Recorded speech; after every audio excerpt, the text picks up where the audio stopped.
We'll get set to give you the starting lineup for the second game. Left-hander Doug Capilla warming up down the right field line. And for the Cubs, Steve Renko. The Reds winning the first game by a score of 6-2. So the Cubs need a split now.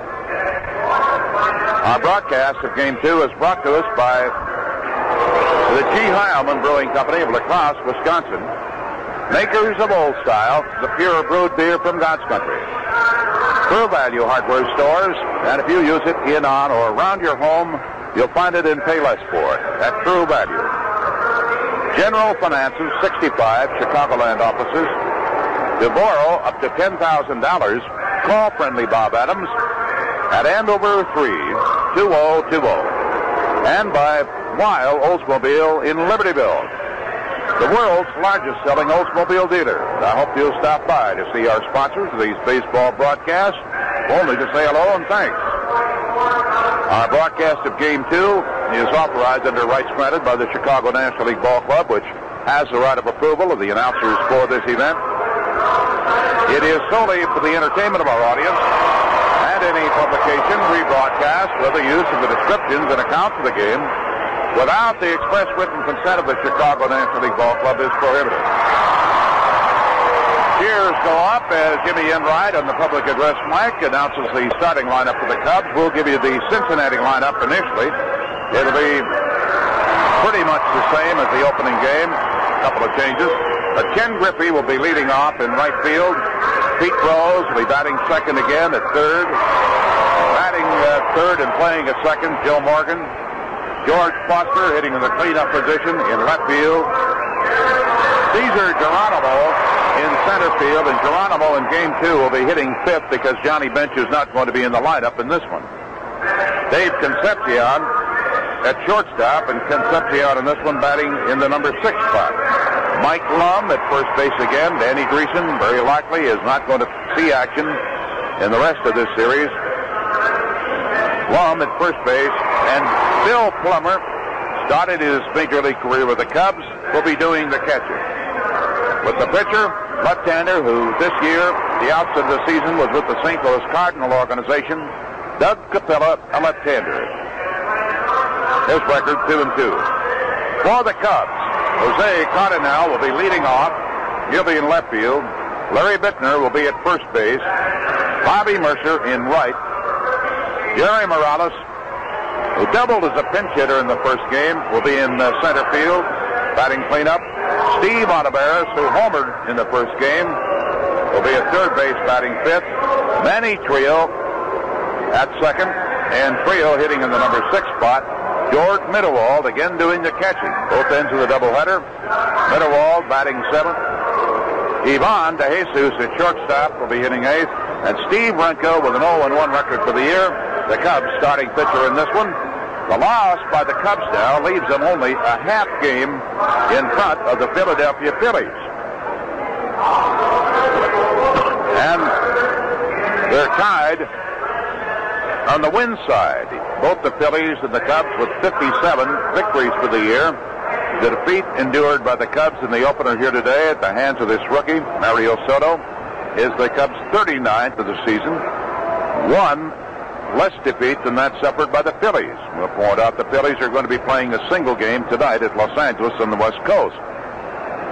So, the Cubs, who moved into first place in the Eastern Division race of the National League on May 28th and have occupied it ever since, are in danger of being knocked out of that spot. But if they can come up with a victory in the second game, they'll hold on to it.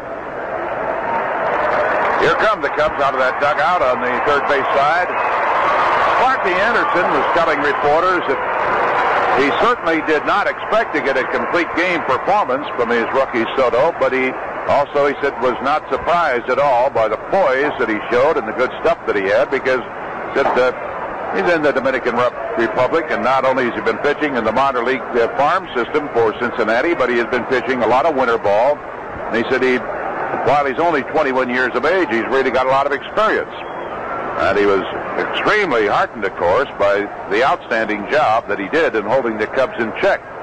It was a momentous game for Johnny Bench, He reached a milestone in his illustrious career as Johnny drove in his 1,000th run in a Cincinnati Red uniform, becomes only the third man in the history of the Cincinnati Reds ball club to achieve that mark.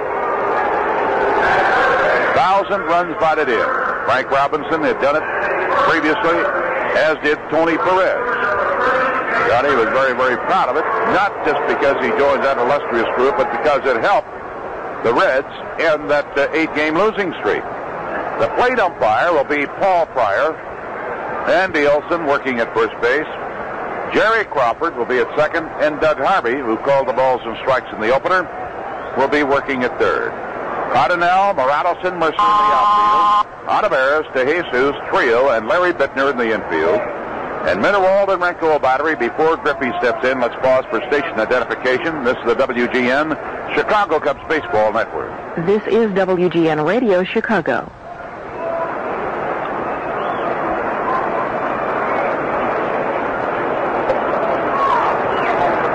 Griffey in the first game had a couple of hits and a walk, and he scored a run. Left-hander scored a bunt on that first one, and it is a strike. He thought he was going to get the bat out of the way. The pitch was high, but it's ruled the strike, and as soon as he shortened up in the bat, it brought Olivares up the line from third, and Griffey still out of the batter's box. He was 2 for 4 in the first game, and is 4 for 8 in the series. With 8 homers and 35 runs batted in, maintaining a batting average of about .324 right now. Here's the pitch. Swung on, ground ball, right past Renko, skips off the mound and dances into center field, and Griffey is on with his third hit of the afternoon and his 5th in the series. Sharp single up the middle. This for Renko is 5th start of the year. And he carries a big earned run average of 4.85. Here's Pete Rose. Walked and scored in the 9th inning of the first game when they increased their lead from 4-2 to 6-2, and that was the final score in the first one. But he is hitless in the series and 8 at-bats. Here's the pitch. Swung on. He tries to go down the left field line and fouls it out of play. Pete started today hitting .313, and he's still well above the 300 mark. 6 homers this year and 41 runs batted in. Renko has only worked 26 innings in this season that has seen him go under the knife for surgery. Big right-hander tosses over to Bittner at first base, runner back safely. Russ Nixon coaching over there, and George Sugar in the coach's box at third. Went up some shadows in the field before very long. Here's the stretch. Griffey doesn't go. Rose swings, pulls the ground ball right side. Creel has it, goes to second. In time for the force out. Rose will be on with the fielder's choice. Had he been going, he probably wouldn't have even been able to get a force out. With 1 away, Joe Morgan stepping in.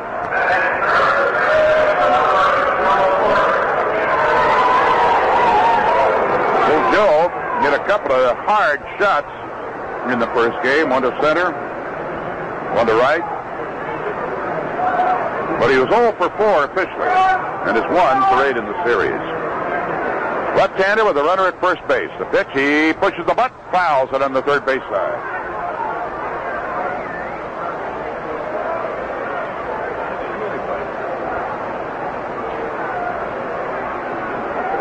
Strike 1 count on the veteran Morgan, 2-time winner of the MVP award in the National League. Renko, hands on his knees, bends over. Big guy, about 6'6". Runner at first with speed. The pitch, high. Ball 1, strike 1. George Foster in the on-deck circle. Doing report on Mike Fruco. Stretch the 1-1 pitch. Morgan takes a breaking ball that's low, ball 2, strike 1. Foster in that first game had quite an outing, including his 32nd home run of the year. Drove in a couple of runs, giving him 95. He leads the majors in that category as he does in homers. The pitch, Morgan gets under it, fouls it back. High up under the net, ball 2, strike 2. Lou, what was the report on Krukow? The x-rays are negative, and he has a bruise on the right bicep. And he'll be examined again before the Cubs leave for Houston. 2-2 pitch. There's a deep drive, left field. Cardinal started in. Now he goes back into his right. He's under it, makes the catch in front of the warning track and left. And there are 2 gone. Well, we hope that Krukow is not going to have to miss a pitching turn. But the short's enough in that pitching department already. Here's George Foster. Hit 2 singles and a home run.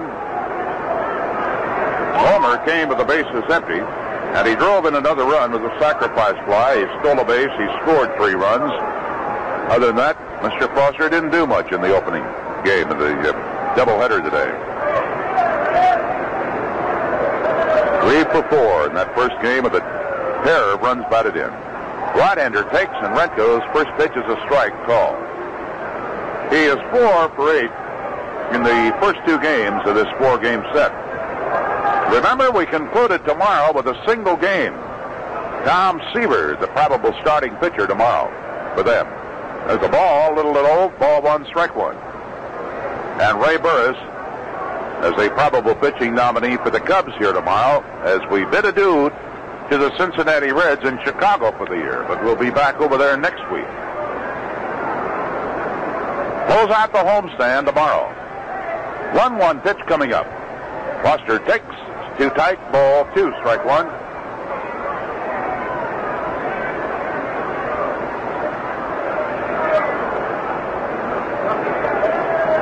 Steve now has worked just 30 and 2/3 innings, or 26 and 2/3 innings this year.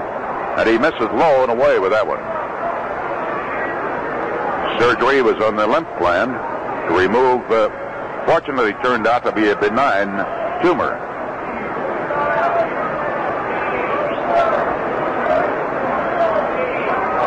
Right-hander is ready.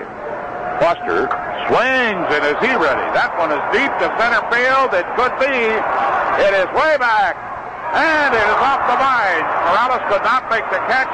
Here comes Rose around to score easily without a play, and Foster, who just missed a grand slam home run in the first game, just missed another home run there as that ball was high off the vines and straightaway center field. He is on with a double and his 96th run batted in this year.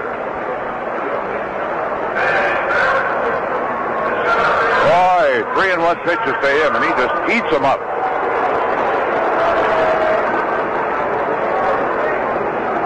A runner at second base. It's 1-0 Cincinnati in the top of the first inning of our doubleheader. Left-handed hitting, Cesar Geronimo stepping in. First pitch, swung on. Missed for strike. Geronimo had 3 singles in the first game today.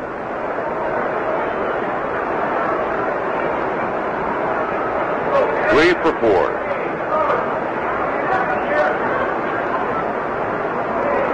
Renko in the stretch. Looks again at Foster. Delivers. Check swing. Did he go around? Middle wall asking for an appeal. And he wins it. Doug Harvey says, yep, he committed himself.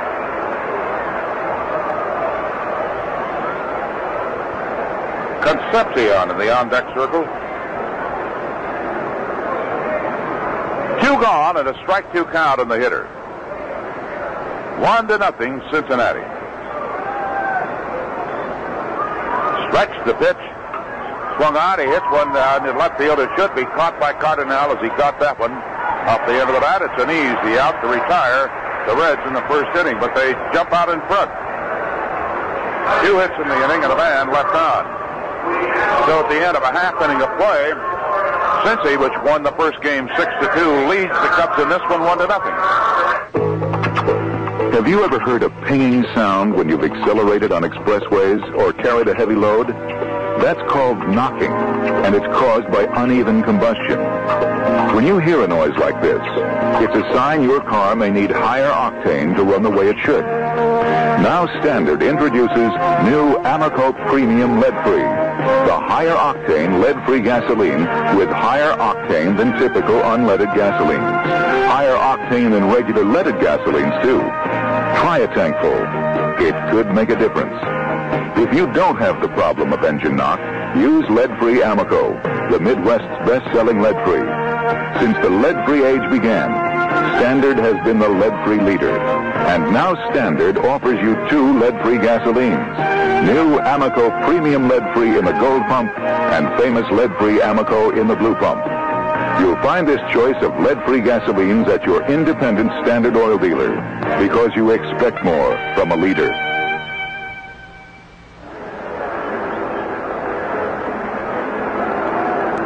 Doug Capilla, C-A-P-I-L-L-A, one of the guys that the Reds got, left-handed pitcher, and that June 15th shuffle of players deal with the St. Louis Cardinals, and they sent Eastwick down there. A left-hander, pretty powerfully built. They tell us he has an outstanding curve and a pretty good fastball. Capella, he is married to told us he's married to the sister of Bump Wills. Bump, of course, Maury Wills' son. In his last outing, he started Sunday against the Pirates, went 6 2/3 innings, gave up 8 hits and 5 runs, and suffered his second loss of the year. He has 2 victories, 2 defeats, earned run average, high 4.85. He's made 5 starts this year, worked 39 innings and given up 35 hits. Cardinal stepping in. Did not bat in the first game. Came in as a pinch runner. Hitting .233. First pitch. Takes it high, ball 1. Fastball. Had himself a double and a homer yesterday. The home run is his second of this year. Cubs trailing 1-0. Bottom of the second. Not even standing room here now. Here's the pitch. Little high again, ball 2, another fastball. Bill Plummer doing the catching. An excellent number 2 man. Of course, he's cashed a few playoff checks. In the last couple of years, he's cashed World Series checks. 2-0 delivery. Jose is looking, and it's a strike. Peanuts Lowry coaching at third. He's soon going to be in shadow down there. Bright sunlight, but the shadows edging out towards the field from the upper deck. Jack Bloomfield coaching at first. The windup, 2-1 pitch, swung on, and a miss. Good cut. Ball 2, strike 2 on number 1. Got a busload of 43 good Cub fans here today. Doraville and Roberts, Illinois, suburb of Chicago. Suburb, they're 90 miles south. They say, let's win 2. Too late for that. How about a split? 2-2 pitch. Strike 3 called. He checked his swing on it, and he is beeping on that call by Paul Pryor because he thought that was blown away. But he is called out on strikes to open up the first inning. And Larry Bittner stepping in. Was hitless in 4 trips in the first game today. He ended his little hitting streak. Going for the collar. Struck out once, flied out twice, and popped up. Left-hander against left-hander. Look out. Almost got hit by that pitch. He twisted out of the way and lost the batting helmet. Ball 1 to the Cub first baseman. He played in the outfield to start the first game and wound up playing at first. Now he's starting at first base in this one. Doug Capilla, C-A-P-I-L-L-A. Steps back, the windup, the pitch, curve, misses low and inside, ball 2.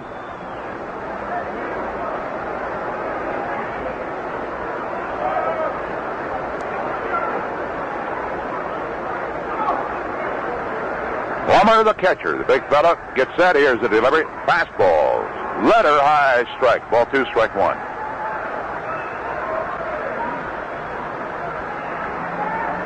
Reds think they got the better of the deal when they got this kid, Reeswick. 2-1 delivery.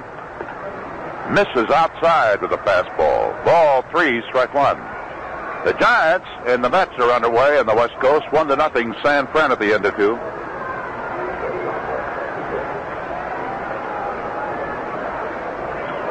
Wind up, 3-1 pitch.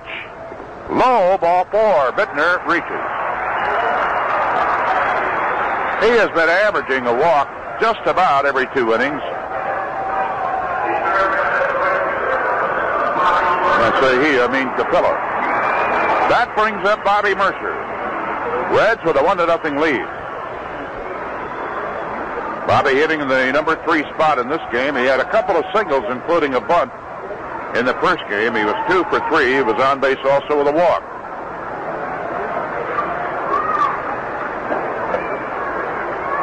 Drove in a run, his 60th of the year. The pitch, he'll look, and it's low, ball 1. Lady out here celebrating her 39th birthday, Vivian White.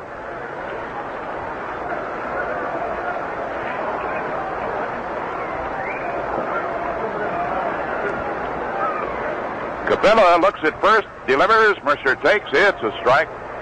Just out of the belt. Ball 1, strike 1 on Bobby, and he wants Pryor to take a look at that baseball. We'll wind up the homestand tomorrow against these Reds with a single game. Then we'll be at Houston Friday night, Saturday night, and Sunday afternoon. Then over at Cincinnati Monday night, Tuesday night, and Wednesday night. And that'll be all between the Cubs and the Reds for this season. And the Cubs, of course, will be back home to entertain San Diego for 3 days, back over to Pittsburgh, and then back home again to take on the Phillies, the Pirates, and the Dodgers, and the Giants. That's going to be a super homestand. 1-1 pitch. Mercer ducks in, and it's a strike. Curveball. Ball 1, strike 2. You want to get tickets in advance? Remember, the box office out here is open Monday through Friday from 9 in the morning until 5 in the afternoon, and Saturdays till 4. 1-2 pitch. Strike called with a curve. And Mercer looks in disgust at Pryor, who's not endeared himself to either Cardinal or Mercer in this first inning. Jerry Morales batting in the cleanup spot, and this one steps in.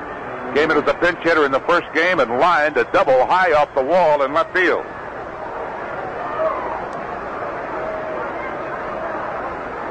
Jerry hitting about .332 right now. Takes the fastball, it's high. He has 7 homers and 55 runs batted in for the year. A runner at first with 2 gone, bottom of the first inning. Cincy with a 1-0 lead. They won the opener 6-2 the pitch.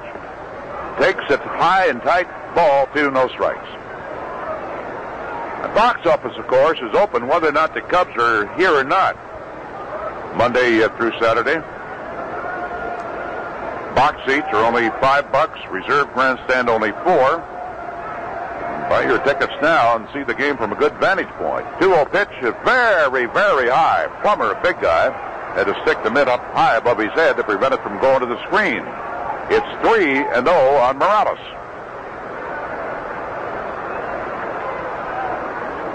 The next big deal for the kids out here will be Cap Day. Doug Harvey's going to check that ball out. And he points to plate umpire Paul Pryor to get another one into the ballgame. That Cap Day will be Saturday, August 6th, when the San Diego Padres are here, and the first 15,000 kids under age 14, each accompanied by a fully paid adult, will get a free cap just like the one worn by the Cubs. And it's adjustable, too. So plan for it, huh? 3-0 pitch. Morales will take. It's a strike, a fastball. 3-1 now. That'll be Saturday, August 6th for Cap Day. 1 free Cub cap for each child, adult pair. 3-1 pitch with 2 gone. Here it is. Swing and a miss. Look at the string on that one. Put right on over it.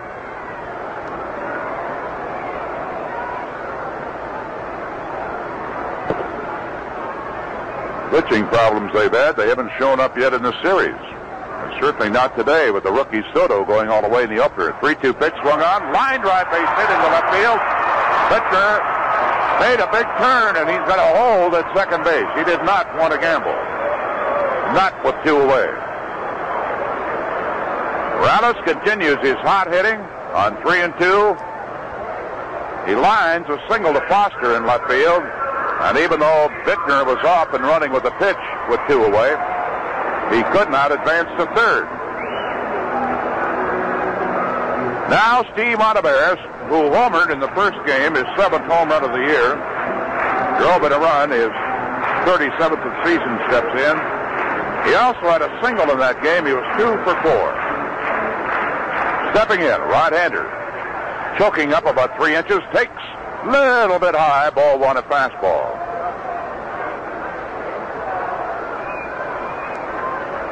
Trio in the on-deck circle.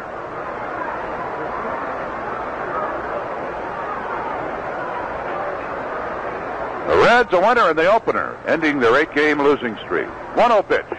Takes a strike right at the belt of fastball. This kid is quick, too.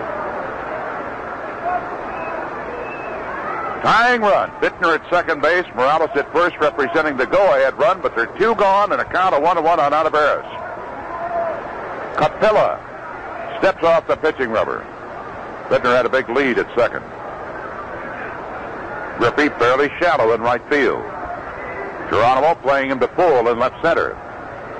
And the 1-1 pitch, curve, misses inside. Ball 2, strike 1.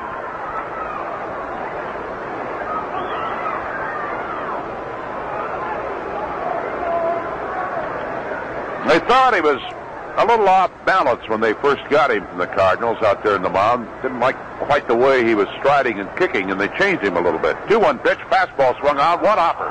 Into the glove of Capello, the pitcher. Almost threw it away. Boy, he had to jump high over there at first base to keep that one from going down the line, like Lum did. Easy play, and he darn near threw it down the right field side. But in the first inning, no runs, 1 hit, a walk, and the Cubs leave 2 men on base. So at the end of 1 of the second game, the Reds out in front 1-0.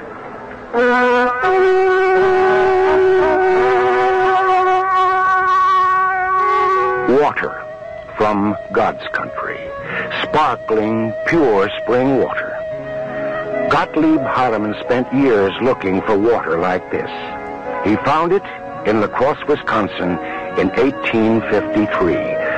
Heilemann still uses this water today to pure brew, double brew a great light beer called Old Style in a traditional old world way called krausening. Krausening is the most natural way to brew beer and the most expensive. But at Old Style, we don't aim to make the most beer, only the best. That's why we use krausening and sparkling, pure Wisconsin spring water. Taste the difference they make. Try Old Style, pure brewed in God's country. G. Heilemann Brewing Company, La Crosse, Wisconsin.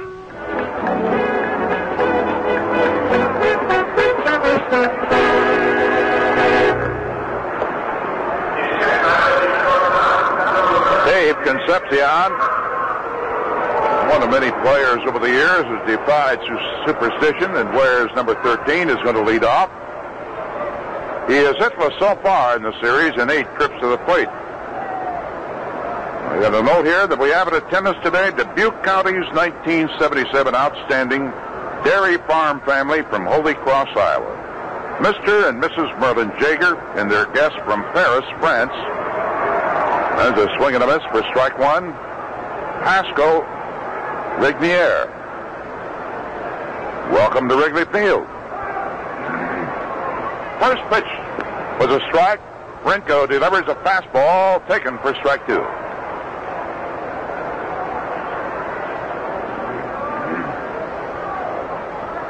An international gathering spot, Wrigley Field. Brinko comes over the top of the curve and misses low. Ball 1, strike 2. People here from Park Ridge, Dalton, all over. 1-2 pitch. There's a strike called right at the letters. Concepcion. Caught looking. That brings up the left-handed hitting first baseman, Mike Lum. Danny Dreesen, I'm told, suffered some scratches on the cornea of his eye when that foul ball off his bat came up and hit him yesterday. And they expect him to be ready, however, for their next series after they leave here tomorrow. First pitch is a strike to Mike Lum. 1 out, bases empty. Here's the delivery. Fastball, a little high inside to level the count at 1-1. Got a carload of Cub fans from Muscatine, Iowa. The Lucases, David, Scott, and the Dillons, Jack and Tom. 1-1 delivery. Swung on, foul, back up under the screen, ball 1, strike 2.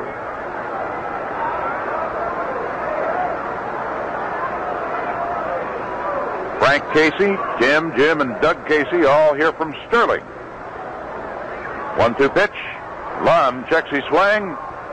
Middle wall asks for the appeal. This time, Doug Harvey says, he did not go round. It was inside. Ball 2, strike 2. Shortly after this second game will be ended, they'll be getting underway at Sox Park on the south side. The Sox try to lengthen their lead over Kansas City at the expense of the Detroit Tigers. It's a swing and a high foul. Back out of play. Ball 2, strike 2. The Cubs right now in a very precarious spot insofar as the number 1 position is concerned in the division. The loss in the first game leaves the Cubs with only a half-game lead over Philadelphia. Ball low and inside. He checked up again.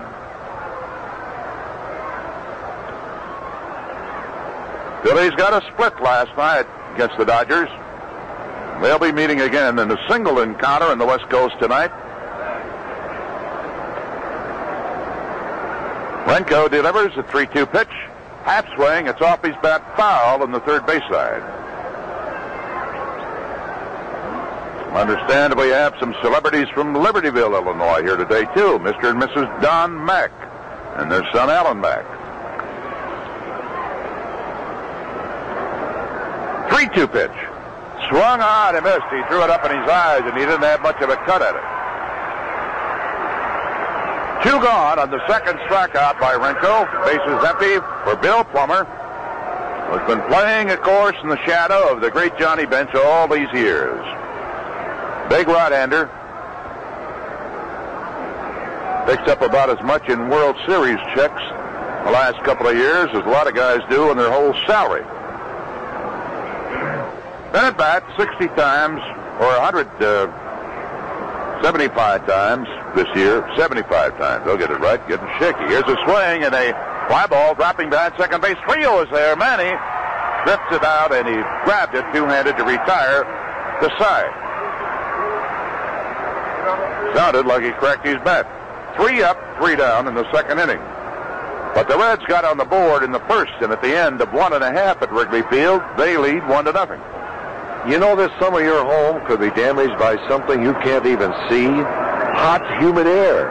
It can warp furniture, rust tools, form mildew on leather and fabrics.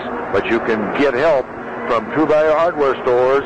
They're offering the True Test 22-pint dehumidifier that will remove up to 22 pints of moisture from the air each day. Moisture that damages furniture, rust tools, causes you sleepless nights and uncomfortable days. So get the True Test 22-pint dehumidifier from True Value Hardware stores. It'll remove water from the area up to 10,000 cubic feet. A light signals and a switch automatically turns the unit off when it's full. And it's styled attractively in a wood-look cabinet to blend in with your furniture. You'll find it exclusively at participating True Value Hardware stores. True Value Hardware is more than just a name. It's a way of doing business that means True Value.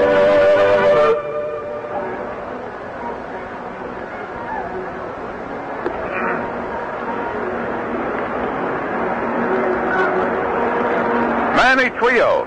George Mitterwald. And Ivan DeJesus will be leading off for the Cubs in the bottom of the second inning against this good-looking young left-handed pitcher, Doug Capella. Trio 0 for 3 in the first game today is 2 for 7 in the series.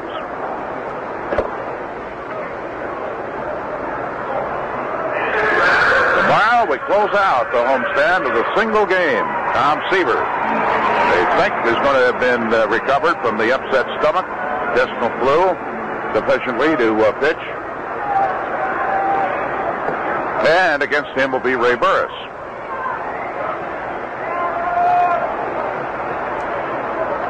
First pitch. The left-hander misses very high. Next Tuesday, while we're over at Cincinnati, the organic bleacher bums are going to be opening here in Chicago.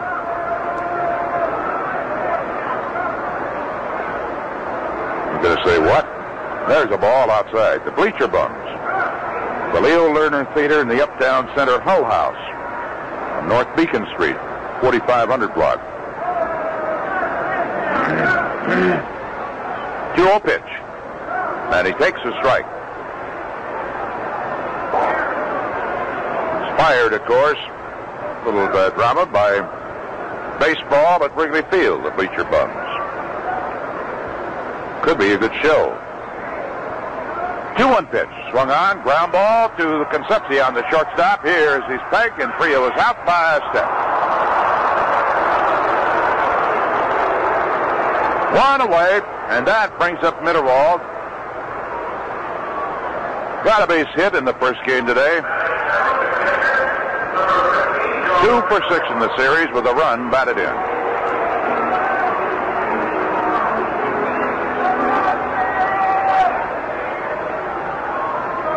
They plan to do, and that play that's going to be opening up next Tuesday night, it's a curve that doesn't break at all. It's very high. I say they're going to take you through a full 9-inning extravaganza as seen through the fanatic eyes of the baseball-crazed Wrigley Rooters.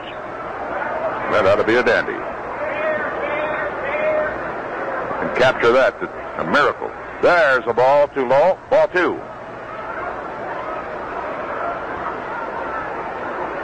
Following that opening Tuesday night, they'll be playing Thursdays through Sundays. Weeknights, a couple of shows on Saturday nights, one on Sunday night. There's ball 3. And Capella looks a little upset. 3-0 on Mitterwald.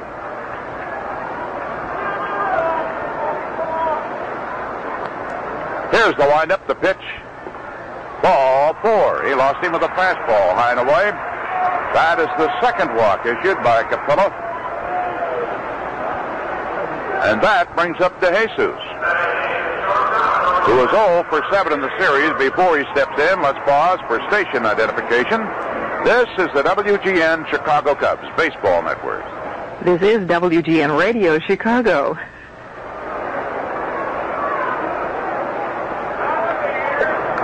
All right, Ivan, how about a hit or two? How about a double? Right after the ball game? No, I mean a 2-base hit.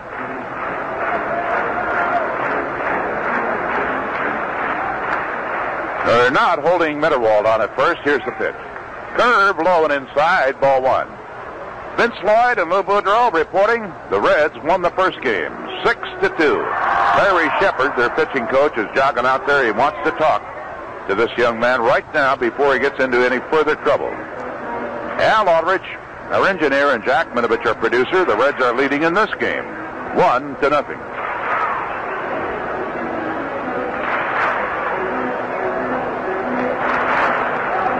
And this Guimautas today, it has really been something.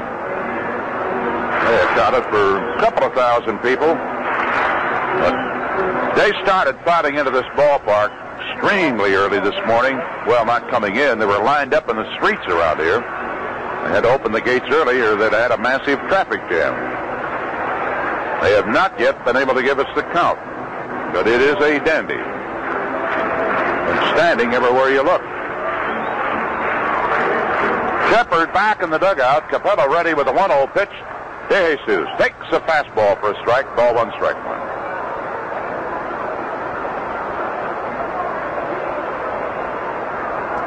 Tomo, Iowa, and Toledo, Illinois, the Midwest Insurance Agency groups, some 65 or 70. Moments, the Guest Haven, a group of 50. 1-1 pitch with one away. De Jesus swings and a curve and bounces it foul.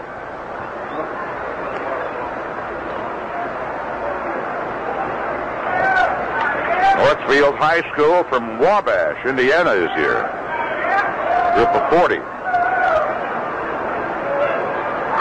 Blue Island, represented by the Park Island Cab Company, group of 25 of them.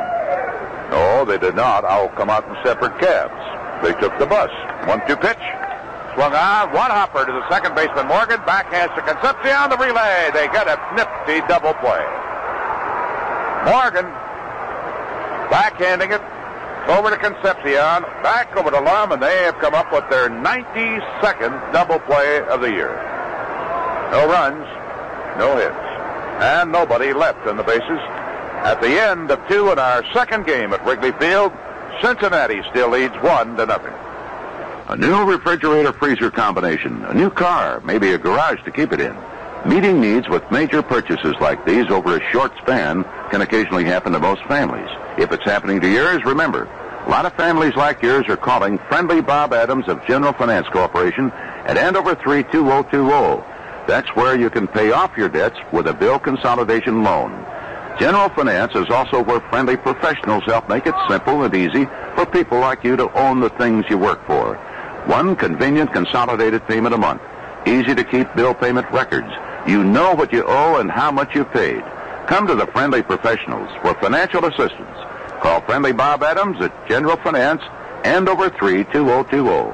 That's Andover 32020. There are over 65 offices in the Chicagoland area. Also an office in Fox Lake.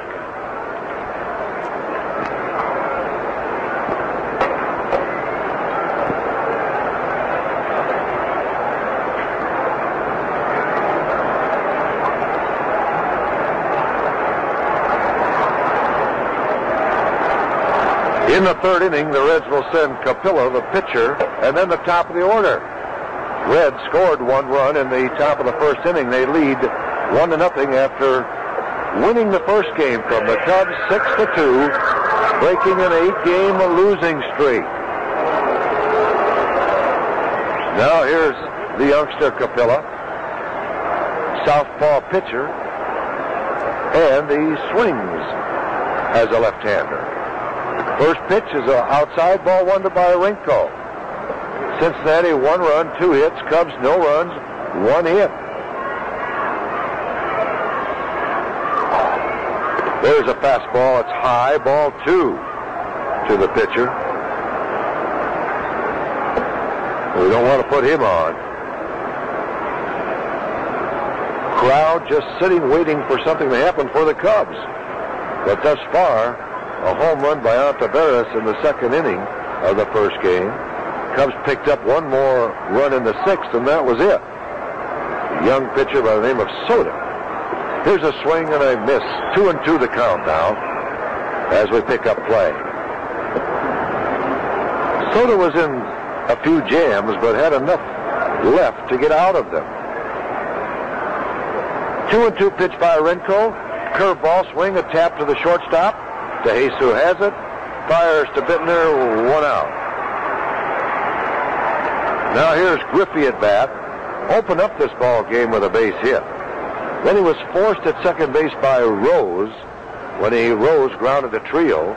But the Cubs couldn't complete the double play.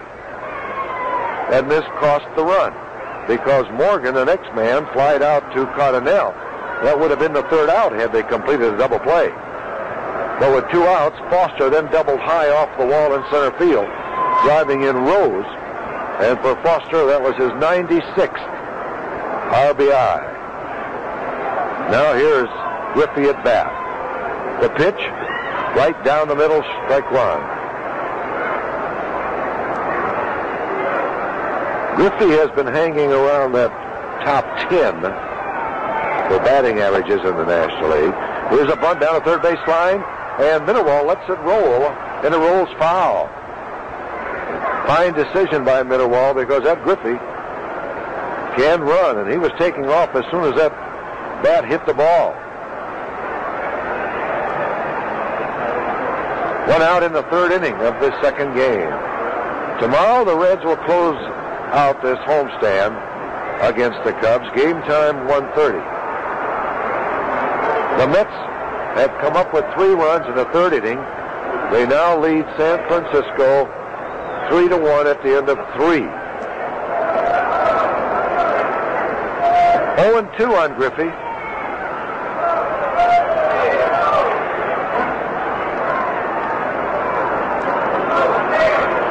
Renko's ready. Into the windup, and here's the pitch. Swing and a fly ball to center field. Morales coming in quickly. Now he's under it. Makes the basket catch. 2 outs.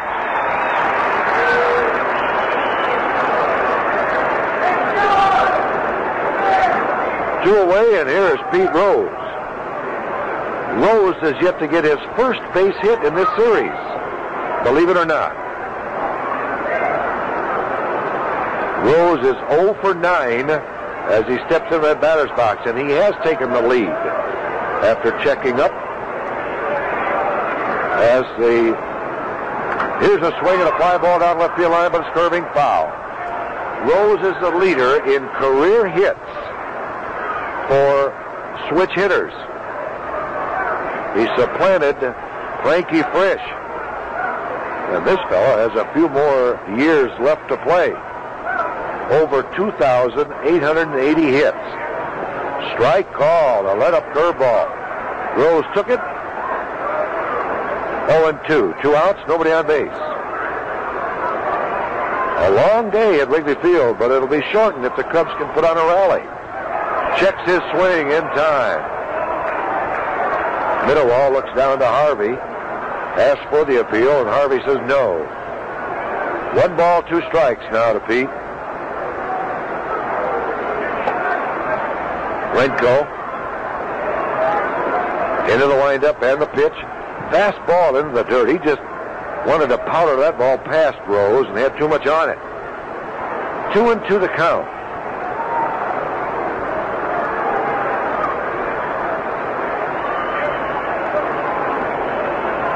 This is Renko's 5th start. And he's hoping for a complete game with a victory. Swinging a foul off of the leg of Paul Pryor. The count remains 2-2.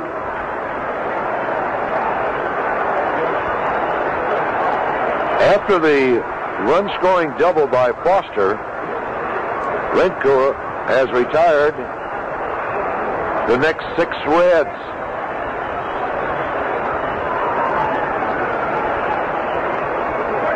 Two outs here. Nobody on base.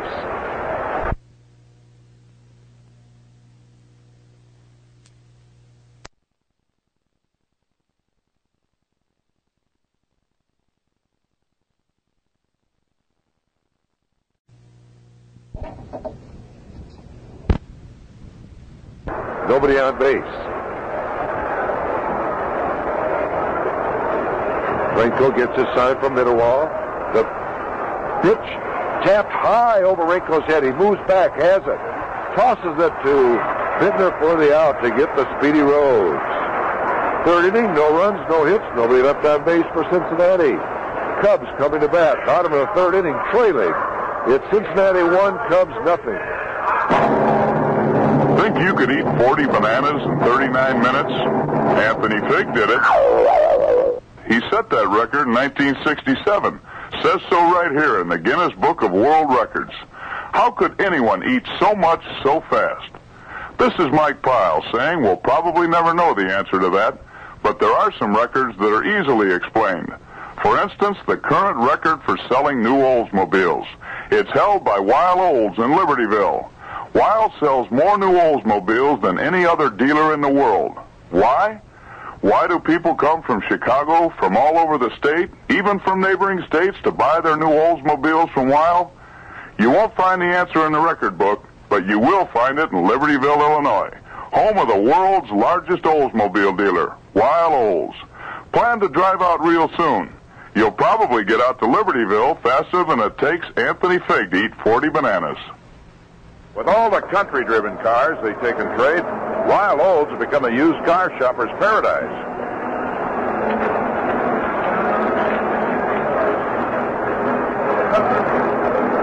Rinko will lead off the third inning for the Cubs. Rinko is a much better hitter than what his average has shown. It doesn't show anything.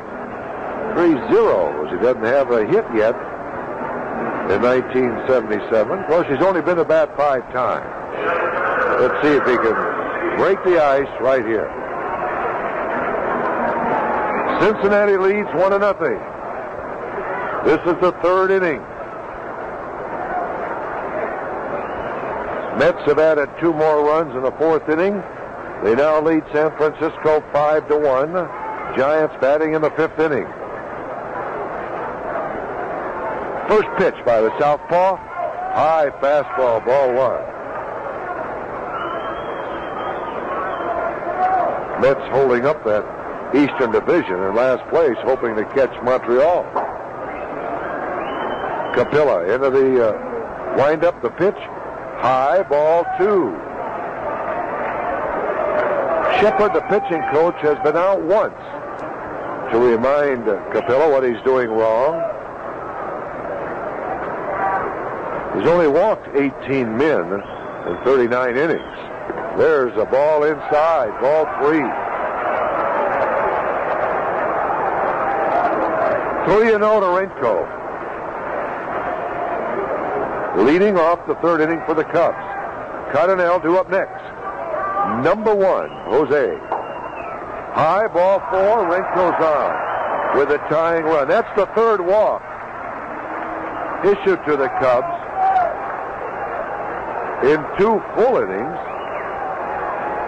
And the leadoff hitter here in the third. So Capilla has walked a Cub in each inning.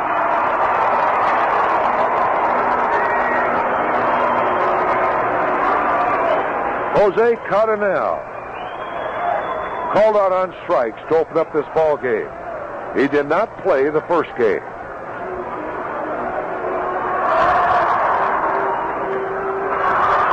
Played the first game of this series. He got 2 for 4, 1 RBI, and that was the home run. His 131st career home run. Now he steps in the batter's box, nobody out. Rinko at first. Plummer gives the sign. The pitch on its way. High curveball, ball 1. 5 straight pitches out of the strike zone by Capilla. Lum, the first baseman, playing behind Rinko. 1-ball pitch. Swinging a ground ball foul, just past third, about 3 feet foul down the line. That would have been a nice one. 1-1 to count.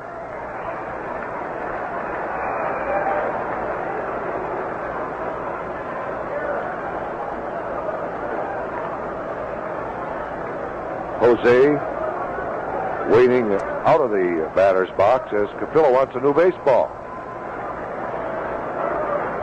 He gets it. Rinko standing at first base with the warm-up jacket on. Reds lead 1-0. We're in the third inning. Here's the pitch. Fastball low. Ball 2, strike 1. 2-1 on Jose. I doubt whether Jose will hit and run with a pitcher on first. Don't want to run Rinko, but it may happen. Here's the pitch. Swing a ground ball to Rose. He backhands it. Throws to Morgan for 1. The throw to first, a double play. Pete Rose coming up with a great backhanded stab of that hard ground ball off of Jose's bat. And this is one of the reasons why Sparky Anderson said he's the best third baseman in the league. He has improved 60% after being moved in for a couple of years ago from left field. He just works at that position. And he turned that one over. That's their 93rd double play, the second of this ball game.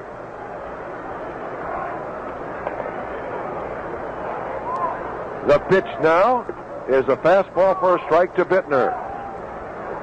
Strike one. 2 outs. Nobody on base now. That double play erased to Renko. The pitch. Swinging a ground ball over the pitcher's head. Concepcion behind second has it. Throws to first. And they get Lum, although I thought the throw pulled Lum off the bag. But Olson says no. So a fine play by Concepcion retires Bittner. No runs, no hits, nobody left on base. At the end of 3. Cincinnati 1, Cubs nothing. Ray's Rapid Rust Proofing. Ray had a run. Ralph speaking. Uh-huh. Well, lady, there's no job too big. When we coat it, you can float it. Uh-huh. We already did your car. Uh-huh. Your front door's rusted through. Fell off right in the middle of heavy traffic, huh? Uh-huh. You're being sued for damages by a crossing guard. Well, lady, I'm sorry, but look at the checklist on your warranty. We don't cover front doors. Obviously too much use. Listen, are you sure the crossing guard can prove the doors belong on your car? Too often the case. Mediocre rust protection backed up by what looks like a good warranty. A situation Z-Bart customers never face. At Z-Bart, we protected more cars than anybody in America. And our customers are always coming back. Not for repairs, not for warranty coverage, but for Z-Bart protection on another new car. It's simple. Our customers come back because they want to, not because they have to. Z-Bart. It's us or rust. Z-Bart is listed in the yellow pages under automobile undercoating and rust proofing. The Cubs are now 280,699, ahead of last year's effective date. The total for the year is 910,702. In the 4th inning, Renko will face Morgan, Foster, and Geronimo. Morgan flied out to Cardinal in left field.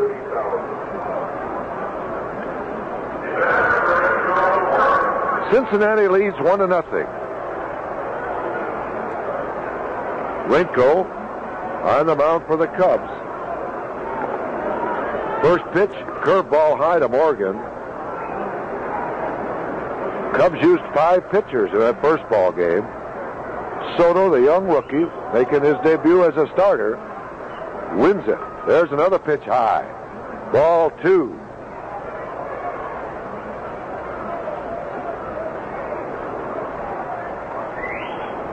So Morgan, leading off here in the 4th inning, is far out in front of Renko 0-2.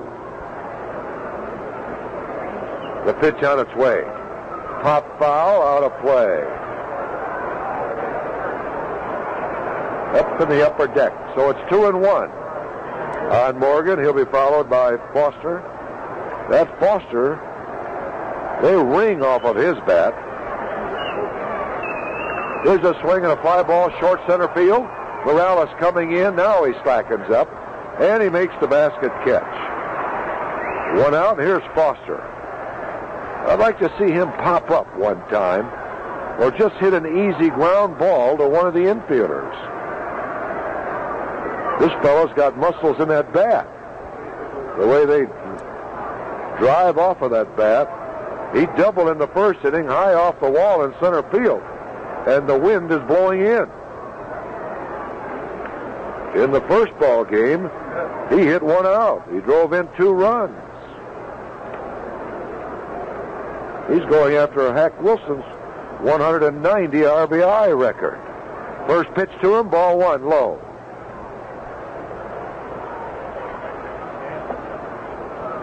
Renko into the windup. Here's the pitch. There's a strike, and he was taken all away. 1-1 to count. We're in the 4th inning with Cincinnati leading 1-0. Foster out of the batter's box for just a minute. Now he's back in, and Rinko turns his back on him. He's going to take a little more time than normal. Now he walks up to the pitching rubber and is ready. Foster doubled in a run in the first inning. Here's the 1-1 pitch. Swing and a ground ball to the shortstop. DeJesus has it. Throws to first, and Foster is out. And that was a normal ground ball to the shortstop. So Foster is a human being after all. 2 outs. And here's Geronimo. 9 straight Reds now have been retired by Rinko after Foster's double in the first inning. We're in the top of the 4th inning. Geronimo flied out. His first time at bat. There's an inside fastball. Rinko asks what's the matter with it. Pryor says it's too far inside. Ball 1.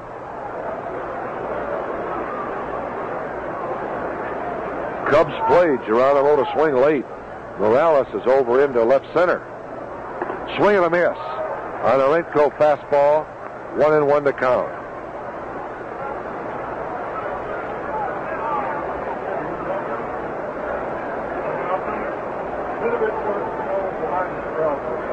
Here's the pitch. Swing and a foul ball back to the screen. 1 ball, 2 strikes.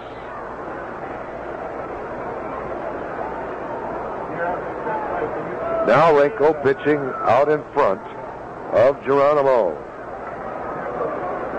Swing and a miss on a good high fastball. That's the 3rd strikeout by Rinko. 10 straight Reds have been retired. In the 4th inning, no runs, no hits, nobody left on base. So the Cubs come to bat in the bottom of the 4th inning. It's Cincinnati 1 and the Chicago Cubs nothing. You can't buy Continental food. We won't be flying with you. You'll miss that puff in the sky up high. We'll miss you up there too. You'll miss our movie show too. The music concerts and sports, the shorts, and all our climbing through. Who's gonna treat you like we do? Who's gonna move their tail for you? Time to say bye-bye to you. Time to take off and fly, bye-bye. Wish you were going to, if you can't fly Continental. Continental has the most DC-10s to Los Angeles, 7 daily. The Coach Club is on all domestic DC-10s, excluding Hawaii through service.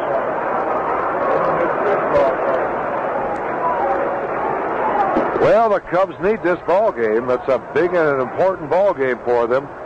They dropped the opener and now only lead Philadelphia by a half a game. Philadelphia will take on Los Angeles tonight on the coast. Christensen will go against Sutton. Now here's Bobby Mercer. He was called out on one of Capilla's curveballs, and this fella has a great curveball.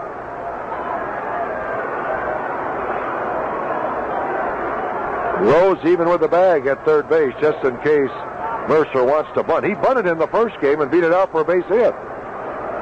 First pitch, high over his head.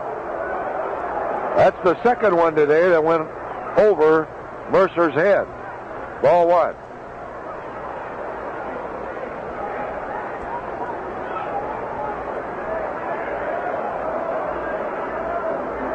Cincinnati leads 1-0. Here's the pitch.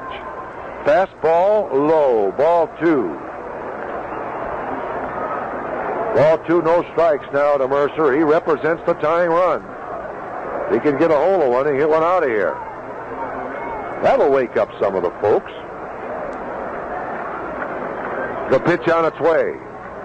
Strike. He was taking all the way. 2 balls, 1 strike now to Mercer. Capella shakes his head yes. The windup and the pitch. He could not check his swing. It's a strike, and Mercer's arguing with Pryor, saying no, he held up. Didn't even ask for an appeal. Pryor called it a strike, a swing.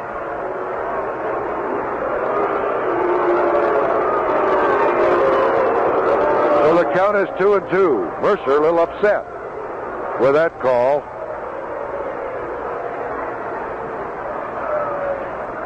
Now he levels the bat over the plate.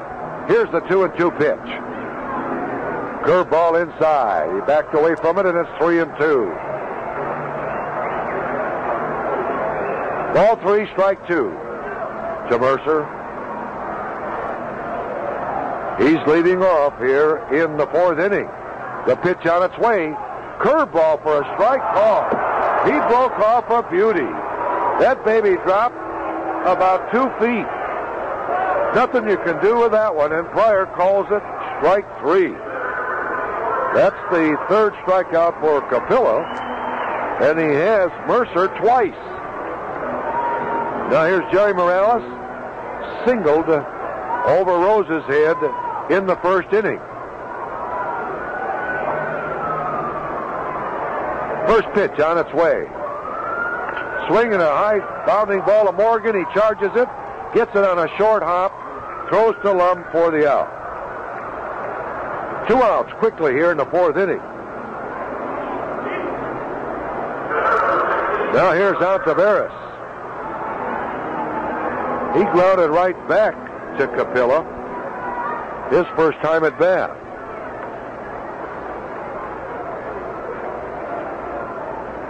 Two outs, nobody on base. Cubs need some base hits and some runs. Swing and a ground ball to Rose's left. He gloves it.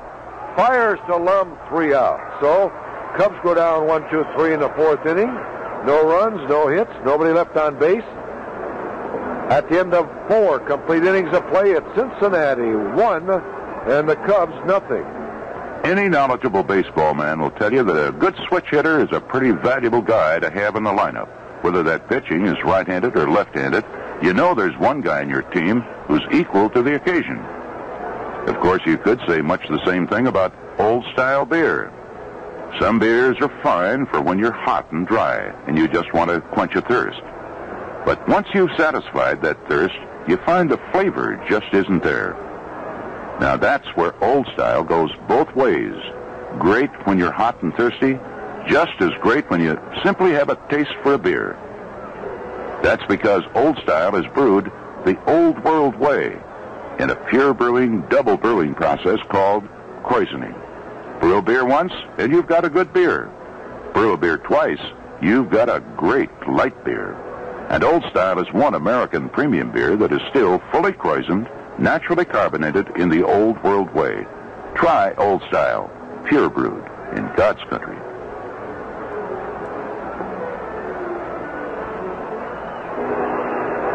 It is Davy Concepcion, Mike Lum, and Bill Plummer. Bottom part of the batting order coming up against Steve Renko, who yielded a run in the 1st inning of the ball game on a single to Ken Griffey, who was forced on Rose's ground ball.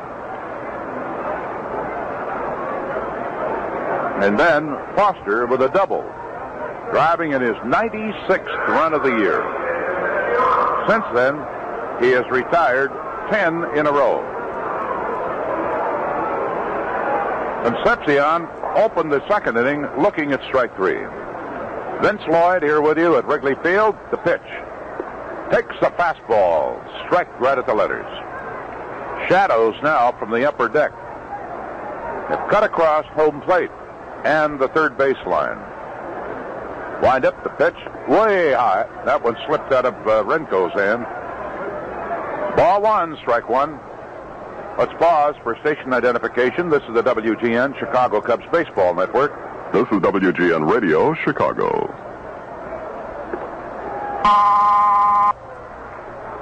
Renko delivers, and Concepcion takes a strike. He thought it was too high. And a little grousing at Paul Pryor's calls here in this one. 1-0, Cincinnati. Here's the pitch. Strike 3 call. Got the fastball right by him. Let her high. And Concepcion beeping again. He drops the bat down on the plate and the helmet. Stalks over to the dugout. It's his way of showing his disgust with the call. And a few boos being directed at the Cincinnati shortstop, who is hitless in 10 at-bats in this series. 4 strikeouts for Renko. Brings up the left-handed hitting Mike Lum, who went down swinging in the second inning. Steve delivers. Strike. Oh, looked like a slider. Group of 100 from the Tavern Club in Chicago, helping to swell the attendance here today. Over capacity.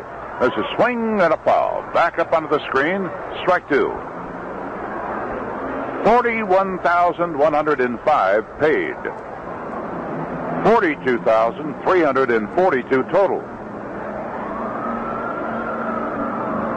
0-2 delivery. Lum takes the fastball. Tight. Ball 1, strike 2. And ball players out here from Oxford, Iowa. The Oxford, Babe Ruth, and Little League groups. Some 47 of them. Here's a fastball. And that one grazed the bat, went foul off of Mitterwald, then went over to the third base side, so it's still ball 1, strike 2 on Mike Lum. Filling in for the injured Dan Dreesen.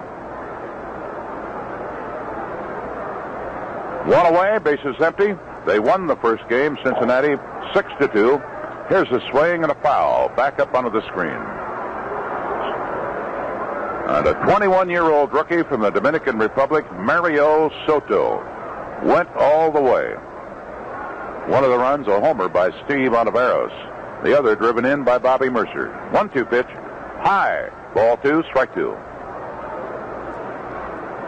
The Cubs in dire danger of dropping out of first place, which they took over on May the 28th here against the Pirates. 2-2 delivery. Lum reaches out. It's a high fly ball. DeJesus drifting out into shallow left field. Cardinal coming on.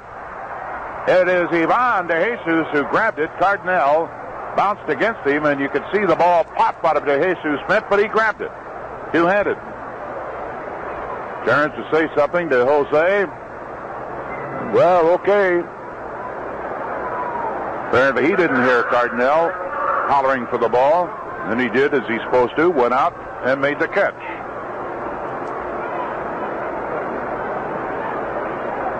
Bases are empty for Bill Plummer.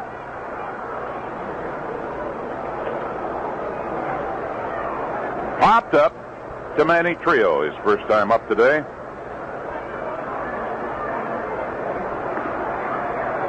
Right-hander, and Bill takes the first pitch of ball away from him.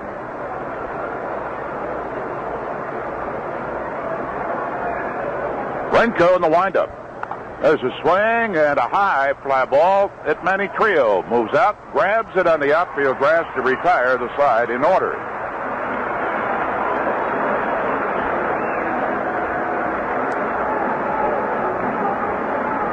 Renko now has put him down in order for the 4th straight inning and has retired 13 in succession. We move to the bottom of the 5th inning at Wrigley Field. It is still Cincinnati 1, the Cubs 0. You know, sometimes it takes a layer of fog to clear the air, like when you're trying to clear the air of annoying insects.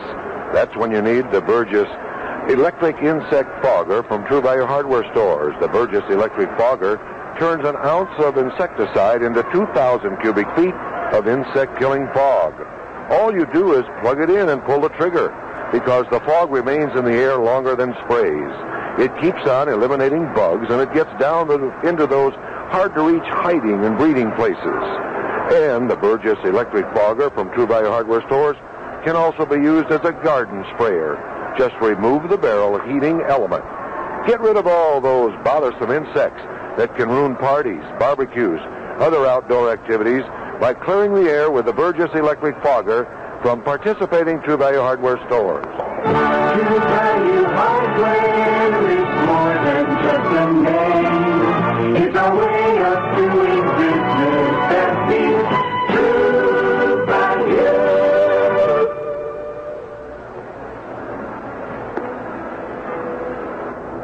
Manny Trio, George Minderwald, Ivan DeJesus will be leading off against Doug Capilla. Boy, we haven't done a thing against this guy. He walked Bittner in the first inning with 1 out, struck out Mercer, yielded a single to Morales, and got out of Harris on a ground ball right back to the mound. Walked a man in the second, induced DeJesus to hit into a double play. Walked Renko to lead off the third. Got Cardinal to hit into a double play. Manny goes after the first pitch, and it's fouled back out of play.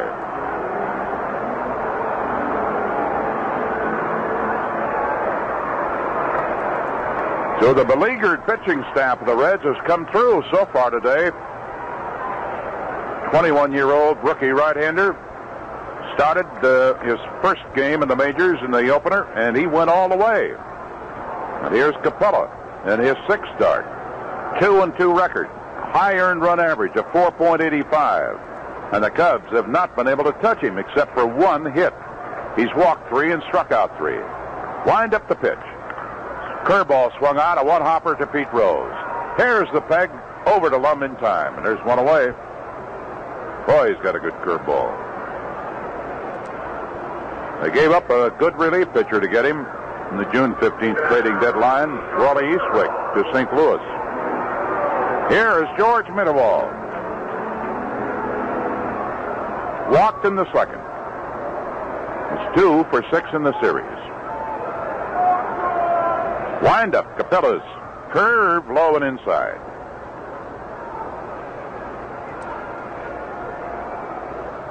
Like Mike Lum, Capella was born in Honolulu.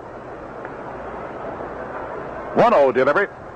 Swung on. Ground ball deep in the hole. Backhanded by Concepcion. A long throw into the dirt. Scooped up by Lum, and he is out of there. Dave Concepcion of the outfield grass deep in the hole. Backhanded the ball. Came over the top with the throw. And Mike Lum scooped it out of the dirt. Backhanded to retire Minderwald. Stump play. Boy, when you can't get out with one like that, you got to think the world's against you. So the bases are empty for the struggling Ivan DeJesus. Right-hander takes the first pitch, a letter-high strike. Capella is only 5'10", stockily built fella, about 175 pounds. The left-hander, his next pitch, curve, hangs a little high. Ball 1, strike 1. 25 years of age.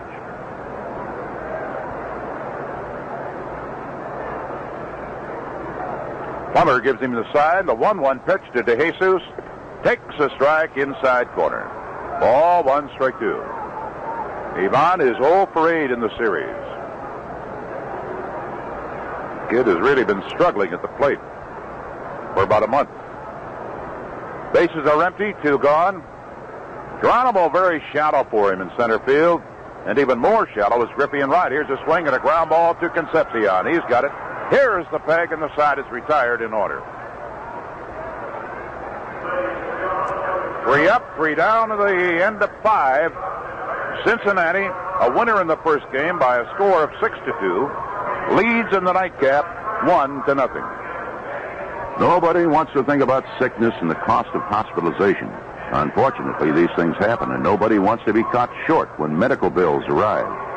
That's why Friendly Bob Adams of General Finance Corporation already has a medical loan plan to use toward your doctor fees, hospital bills, and medication costs. Just phone Friendly Bob at Andover 32020 and explain the situation. There's no friendlier way to borrow and no more professional place to borrow from.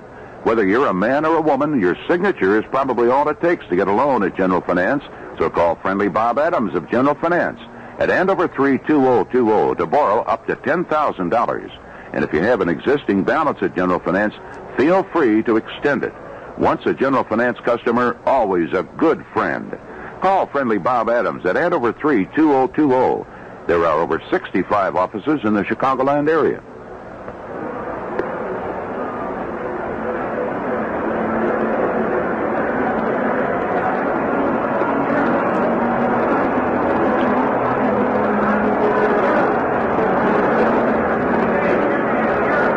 also have an office in Joliet. Hope you'll stop by. For those of you in the network who caught that, you're going to say, who does?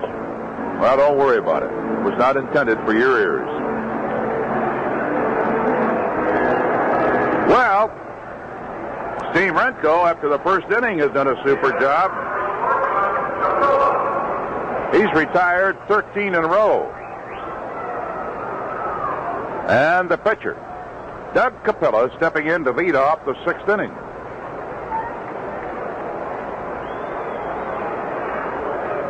Capella grounded out to Bittner when he led off the third. First pitch, and he takes a fastball for a strike. Dick Brockman out here today with his children. There's a bunt attempt that he almost pinched his fingers with that one as he fouled that one over to the third base side for strike two. Dick, how many are out here with their little league group? Is it from Hoffman Estates? 300? From Rolling Meadows. 300 little leaguers. That's not too bad. Give the kids a hot dog, and maybe they'll change their luck for us. Here's a swing and a ground ball to DeJesus. The shortstop takes a step to the peg in time that Capella can run. But he's out of there to open up the sixth, and that'll bring up Ken Griffey. Singled in the first inning, flied out to Morales in the third. Mr. Griffey having a pretty good series. He's 5 for 10. Cubs Farm Club at Wichita getting underway with the first game of their twilight doubleheader tonight, and they have Dennis Lamp pitching against Denver's Hannas. Denver, of course, managed by the former Cub skipper, Jim Marshall. 1-0 Cincy with one gone in the top of the sixth inning. Renko's first pitch is swing, and Griffey fouls it back up onto the screen. The Reds a winner in the first game, 6-2. Mike Krukow took a hard shot off the bicep of his pitching arm, drive off the bat of Mike Lum, and that KO'd Krukow. Here's the pitch. Flies to bunt, and Griffey misses for a strike. 0-2. And he's questioning that call by Pryor. That blow off the bat of Lum produced a run, batted in, gave him the lead, and they never relinquished it in that first game. They took Krukow to the hospital for precautionary x-rays, and the report is he just had a deep bruise. And they do expect him to make the trip down to Houston when we take off for there on Friday. Let's hope that the big guy will not have to miss a pitching turn. 0-2 delivery. Griffey checks his swing, and Renko waits one low and outside. It's ball one, strike two. Mets are out in front 5-1 over the San Francisco Giants this afternoon on the West Coast. They're in the bottom of the sixth inning. 1-2 pitch. Griffey swing and a miss. 5 strikeouts for Renko. Batter is at a bit of a disadvantage down there now because that deep shadow from the upper deck in the strong sunlight has covered the entire plate area and is now about 7 or 8 feet on the first base line. Third baseman and the left fielder are in shadow. The pitcher is still in bright sunlight. With the bases empty, Pete Rose steps in. Reached on a fielder's choice and scored in the first inning. Swings and fouls it back out of play. A rookie right-hander, Manny Soto, delighted his skipper, Sparky Anderson, by going all the way in the first game. Renko's pitch. Rose swings, bouncing ball to Manny Trio. He's got it. Rose is shot down by about 7 steps. And Renko now has retired 16 men in a row. But as the Cubs come to bat in the bottom of the sixth inning, it is still the Reds out in front, 1-0.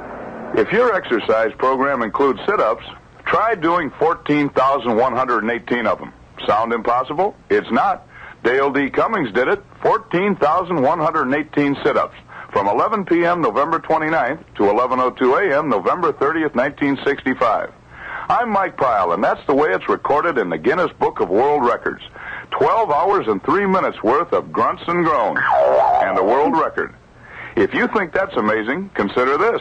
The world's largest Oldsmobile dealer doesn't operate out of a big city. That's right. Weil Olds, the world's largest Oldsmobile dealer, makes its home in little old Libertyville, Illinois. And smart shoppers are coming from Chicago, from all over the state, even from neighboring states, to buy their new Oldsmobiles from Weil in Libertyville. Why? Why do more people buy their new Oldsmobiles in Libertyville? You won't find the answer in the Guinness Book of World Records, not yet anyway, but you will find it in Libertyville, Illinois, home of the world's largest Oldsmobile dealer.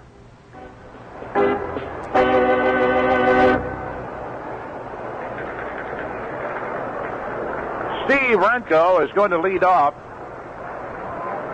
He led off the third inning and drew a walk that was rubbed out on a double play ball. Group of 80. The Aurora Board of Realtors here. In case you missed it, yeah, we got a big crowd.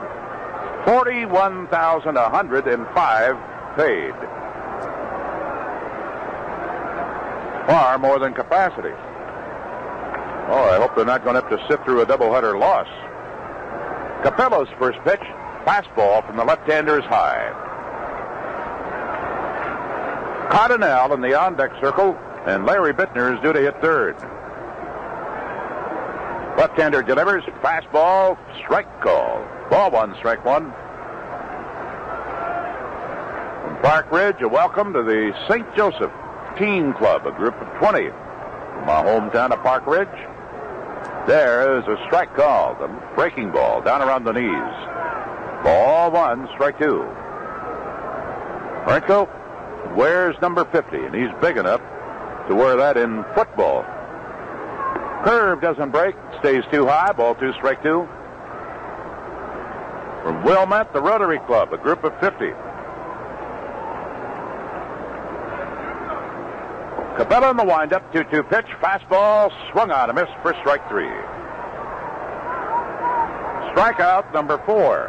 And these two guys are really going at one another, Capella and Renko.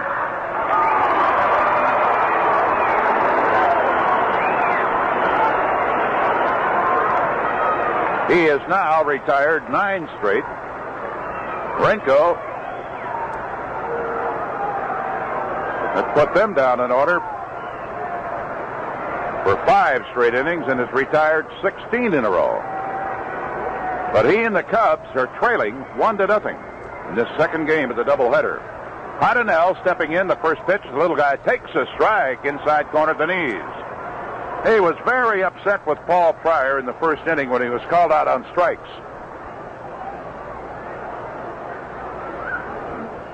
Steps out of the batter's box for a moment. Now he's back in, thumps that bat on the plate. Capella winds, the pitch. Breaking ball is outside, ball one, strike one. What a contrast physically between Jose Cardinal, at about 5'10", 150. Steve Renko is about 6'5" or 6 and 220. Fastball misses inside above the knees. Ball two, strike one. Love to see him get a hold of one. He homered yesterday. We need a run to tie it. 2-1 pitch. Curveball, he took a half swing. He didn't really want to go after it. He fouled it over to the first base side. And that time Capella pulled the string on that breaking ball and he kept it down around the knees. So a count of 2-2. With one out, nobody on base, the Cubs batting in the 6th inning.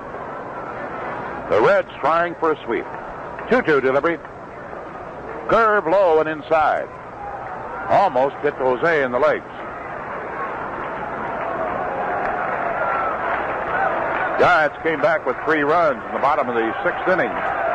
The Mets still lead 5-6. The end of 6. Wind up, 3-2 pitch. Swung on, a drive into left field. Base hit. Jose dumps one out of the range.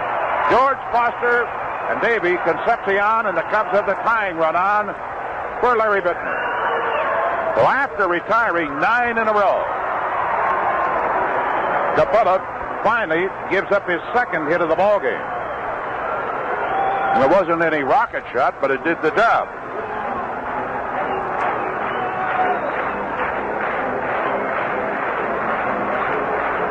Here is Larry Bittner, who's walked and grounded out, and he was hitless in the first game in 4 trips. Soto cooled him off in that opener. Go to first, look out, he's picked off. Son of a gun. Capella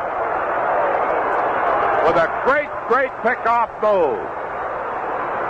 Fired from the hip. Jose dove back desperately, couldn't quite get in there before first baseman Mike Lum put the tag on that arm of his. Man, oh man, does that hurt. Whew.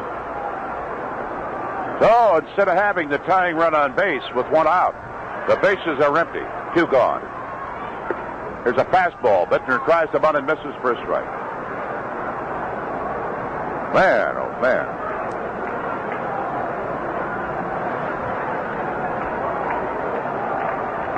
Oh, does that hurt. 0-1 pitch. Curveball, and it misses outside. Ball 1, strike 1 on Larry.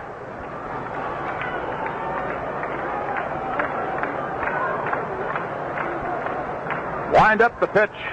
Curve outside. Ball 2, strike 1. South Bend, Indiana Lions Club of 47 is here. Section 211. More than 41,000 paid. 2-1 pitch. Fastball swung on. Base hit. Oh, now does that hurt to have Jose picked off, huh? Instead of 2 men on, we got a man on at first with 2 away. Bittner with a single on the dirt side, or the second base side of the shortstop.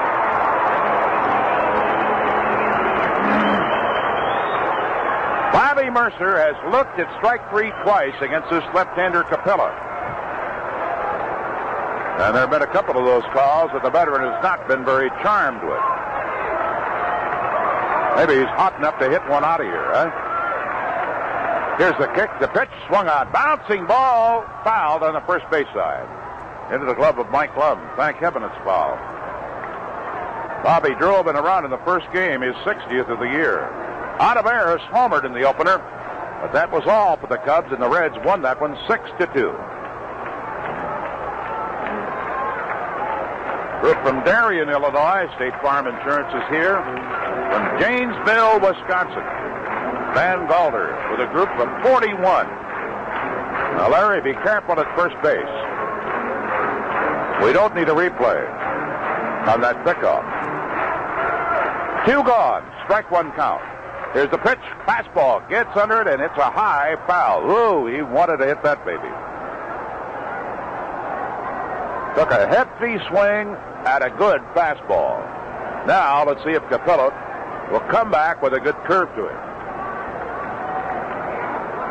Group from South Bend, Indiana. The Velmac Distributors. 44 of them. 0-2 delivery. Curve, but it's into the dirt, and he didn't go after it. Ball 1, strike 2. Berwyn, Illinois, a big group of 125 from the Westtown Board of Realtors. Section 129. Ball 1, strike 2 to Bobby. Swung on and missed for strike 3. He has fanned for the 3rd time today.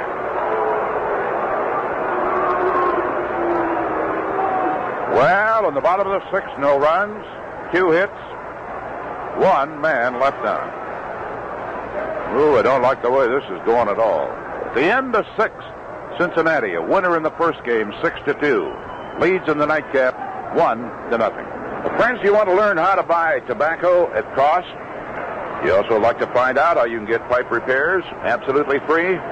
Well, it's simple. In both cases, you just stop in at the Oak Brook Tobacco Company in the Oak Brook Shopping Center, or at the Old Chicago Tobacco Company in the Old Chicago Shopping Center in Bolingbrook.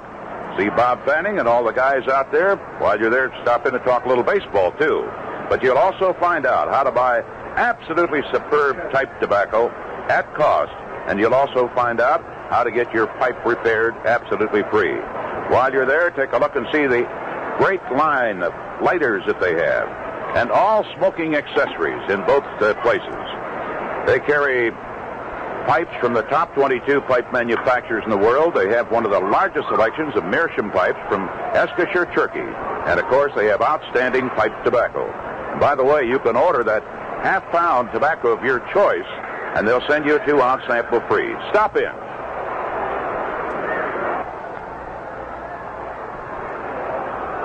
Joe Morgan is going to lead off.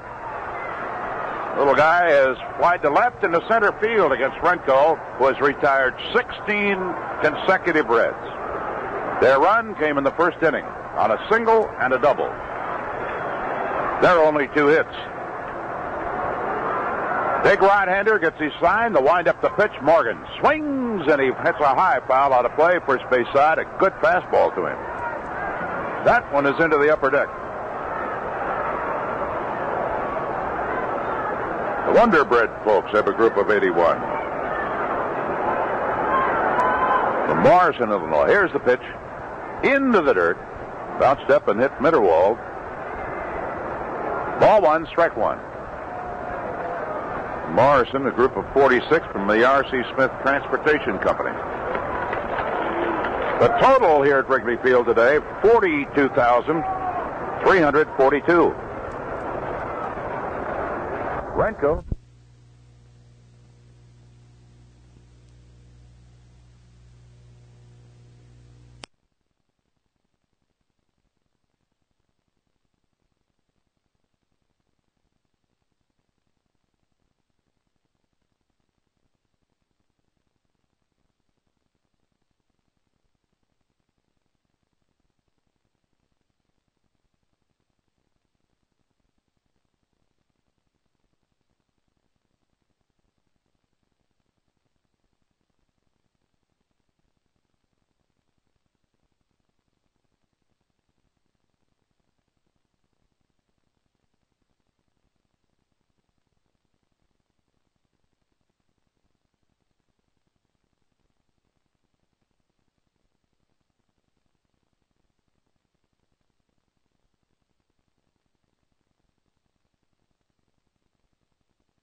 Renko's 1-1 delivery. Morgan swings and a deep drive into right center field. Morales coming over. Jerry is there, makes the catch.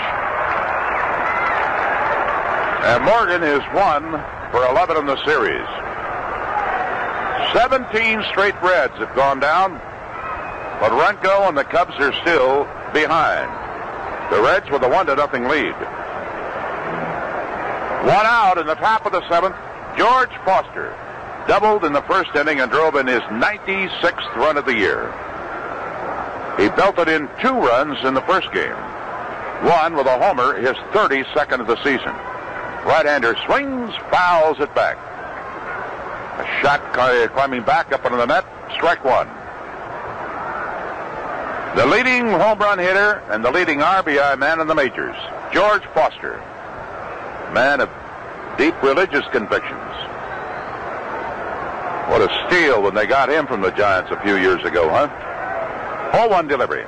Look up to back out of the way of that one. Foster, that lantern jaw, native of Alabama. 28 years of age, 6'1", 175. He was traded to Cincinnati, get this, for infielder Frank Duffy and pitcher Vern Geichert. Don't ask me who pitcher Vern Geichert is. That's the deal the Reds made to get this guy from San Francisco in 71. 1 out, nobody on. Renko's delivery. Fastball, foul, back out of play. Came up originally to the Giants very briefly in 69. And again very briefly in 70. Brought him up in 71. Said, well, we got no spot for him. Traded him away. Think they'd like to have that one back? 1 out, 1-2 pitch. Swung on and a foul ball again into the upper deck first base side.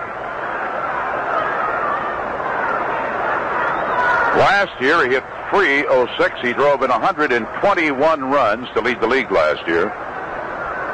That, of course, is his career high, and it looks like he's going to exceed that this year by plenty. 1-2 pitch. Chops a ground ball. De Jesus to his left. He's got it. Here's the peg. He is out at first base. On a high bouncing ball to the shortstop. 18 men have been retired in succession. Geronimo will be the hitter. Flied to left and struck out.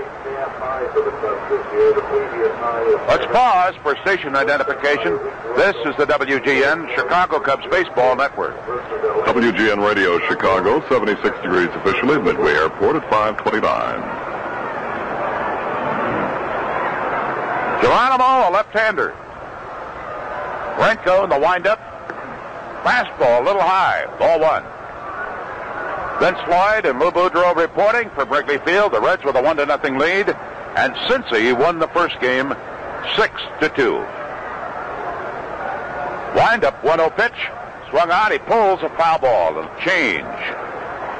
So the count is level. It's 1-1. Al Aldrich, our engineer, and Jack Minovich, our producer.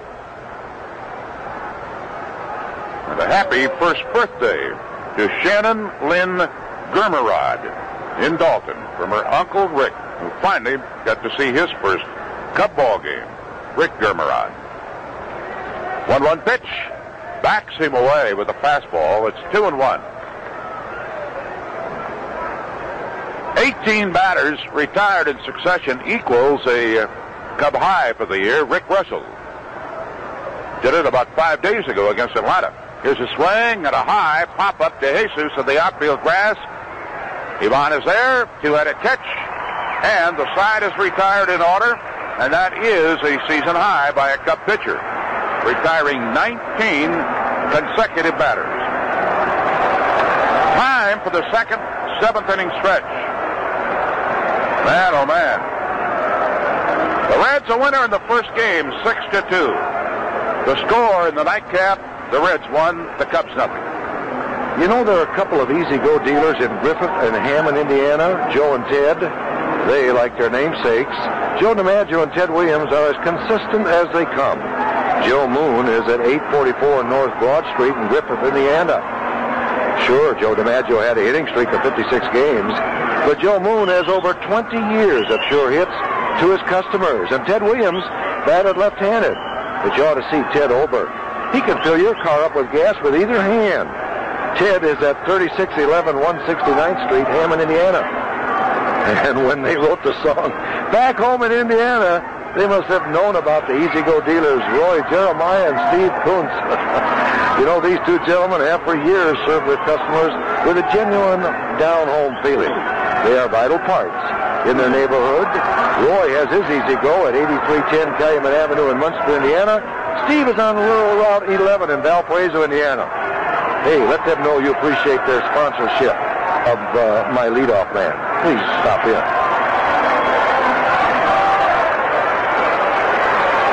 Jerry Morales to lead off. Come on, let's get some runs. Biggest crowd of the year, 41,105 paid, and a total here at Wrigley Field today of 42,342. They're beginning to open up.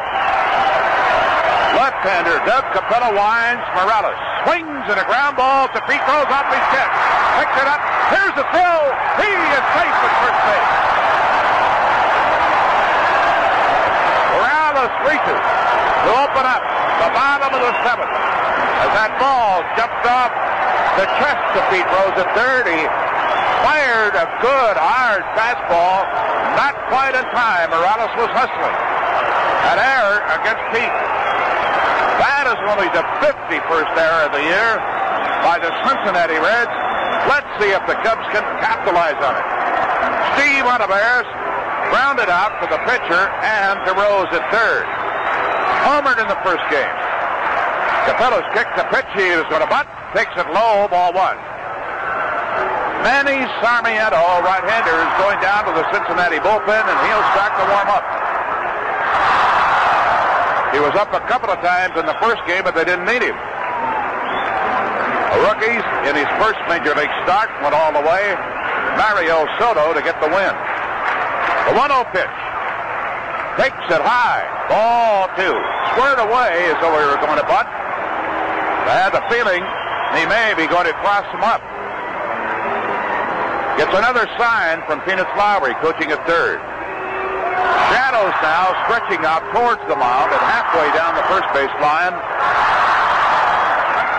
Now the stretch. Here's the pitch. He was not going to bunt. He faked it and he took another ball. Ball 3. Tying run. Jerry Morales on at first base. Nobody out. 1-0, Cincy. Left-hander Capella from the stretch. He's going to take. It's well the boss. A strike. That was a breaking ball down around the knees. Capella might have been given a little edge there on 3-0. Now he looks at first, delivers. Olivares takes too high. Ball 4. He was going to sacrifice, but the pitch was high. Now, the tying run. Morales goes to second. The go-ahead run. Olivares at first. Walk number 4, issued by 25-year-old southpaw Doug Capella, brings out pitching coach Larry Shepard. An error and a base on balls. Man, let's capitalize on this one. Well, Shepard is out there, and Sarmiento is talking. We want to remind you that the new roster book of the Cubs is available for you. It's an update version. Biographies, photos of the whole squad, coaching staff, manager, pictures of all the guys. If you want a copy, just send a check or a money order for $1 to Roster Book, Wrigley Field, Chicago. Zip code 60613, and add 25 cents per order for postage and handling. You can also buy them right here at Wrigley Field tomorrow. Shepard going back in the dugout. The hitter, Manny Trio. Nobody out. Runners at first and second. See if they're going to have him sacrifice. Here's the pitch, and he takes it low. Ball 1. He was going to bunt. And Capella suddenly in a jam.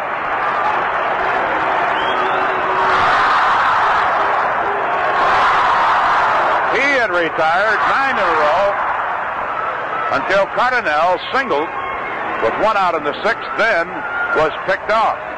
And Bittner followed that with a single. But Mercer struck out to retire the side.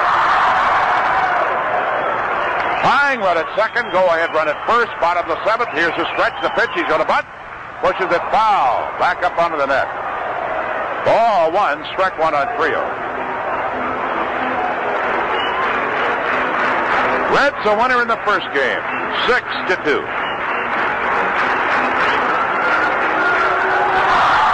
Cubs have not been able to score in this nightcap. Reds with a 1-0 lead. Southpaw ready. Here's the pitch. Trio squares away, and he has to jump back and throw to second. The runner back in time.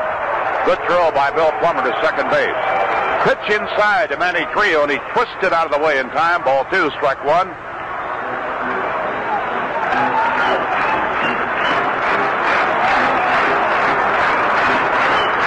$41,105 paid. Here's the stretch, the 2-1 pitch. He's going to bunt. And it is fouled right at the plate. Ball 2, strike 2. Now let's see if they have him swing away. Got a moment here to remind you that the WGN Softball Club is going to be playing a benefit game Friday night at Dillon Stadium, Devon and Kedzie, to benefit the Rehabilitation Institute of Chicago. And Allstate, be playing the WGN team, is going to present a check for $15,000. 2-2 pitch. Swung on, he got a piece of it, bounced it right into the hand of George Mitterwald in the on-deck circle. They hope that event is going to become an annual one with a similar donation being made each year. Down to Hawk Harris, be the star pitcher for the WGN club, and Jim Cavanaugh make a guest appearance. Friday night, 2-2 pitch. Swung out, he hits one off the fist foul down the third base side.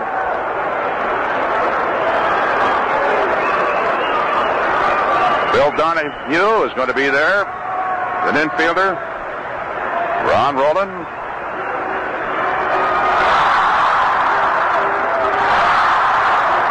Boy, this crowd is really coming alive. They haven't had much to cheer about. Pitcher now is in shadow from the upper deck. Runners at first and second. Bottom of the seventh inning with nobody out. At a count of ball two, strike two on Manny Trio. Here's the pitch. Swung on. Ground ball. Concepcion to his right. Goes to second for one. Relay. A double play. Oh, man. That's the one thing you didn't want. A double play ball. Concepcion to Morgan to Mike Lum. Their third of the ball game. And their 94th of the year. So he was unable to sacrifice, couldn't get those runners along to second and third, which of course would wipe out the possibility, or probability, I should say, of a double play. Now, it's up to George Mitterwald. That'd even take a wild pitch or a fast ball here. George's walk. Grounded out at a good play by Concepcion, and Mike Lum takes the first pitch of ball low and inside, ball one. Hit into a double play in the second, hit into a double play in the third. Now a double play here. 1-0 pitch. Takes a strike right at the letters, 1-1. Double plays can kill you when they come against you. Runner at third with two away.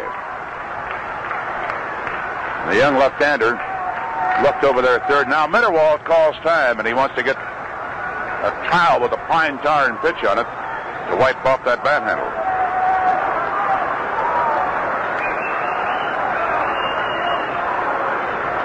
Oh, I would love to see him hit one out of here right now, Lou. Man. 1-1 pitch. He tried. He went after a high one, though. It looked from here like it was well up over the shoulders, and he now has a count of 1-2 on him. DePillo about to get out of a jam unless George Mitterwald can do something. Left-hander winds the pitch. Swung on a miss for strike three, and he got out of it. That man at first and second with nobody out. And a double play ball and a strikeout, the sixth of the ball game by Caprillo. No runs, no hits, one error, and they sure made up for the error. One man left on. End of 7 at Wrigley Field in the nightcap. Reds a winner in the opener, lead in this one 1-0.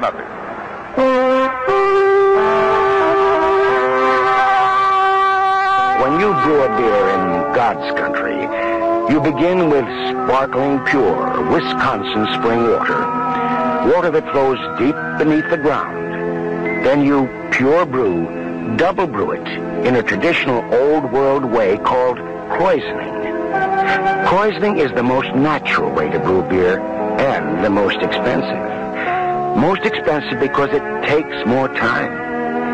But Heileman's Old Style is one American premium beer that is still fully krausened, naturally carbonated. Because at Old Style, we don't aim to make the most beer, only the best. Taste the difference krausening makes. Try Old Style, pure brewed in God's country. G. Heileman Brewing Company, La Crosse, Wisconsin.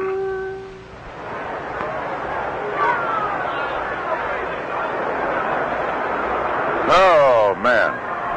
Your hopes get up so high when you have two men on and nobody out. And then suddenly they're dashed. That is baseball. Steve Renko has retired 19 in a row. But he is trailing 1-0. The opening game went to Cincinnati 6-2. Davey Concepcion twice has looked at strike 3 against Renko.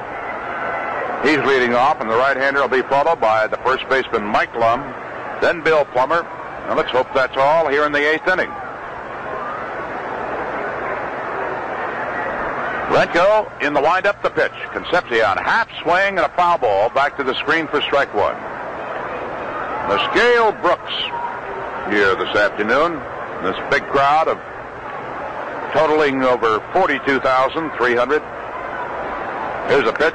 Another swing and a foul ball. Souvenir over in the first base side. 0-2. Visiting Chicago a few years ago, saw some games and as a high school graduation present. Over the top of the curve into the dirt, front of the plate. Ball 1, strike 2. She told me then that she was going to a junior college, study broadcasting. Now she's back here after finishing college, but not yet in the broadcasting business. 1-2 pitch. Just misses away. Ball 2, strike 2 to Concepcion.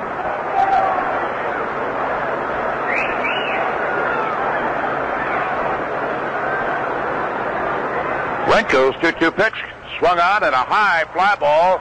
Morales to his left. He's got a lot of room and a lot of time. Makes the two-handed basket catch, and there's one away. He has now retired 20 consecutive batters and is still trailing 1-0. Mike Lum has fanned and popped up.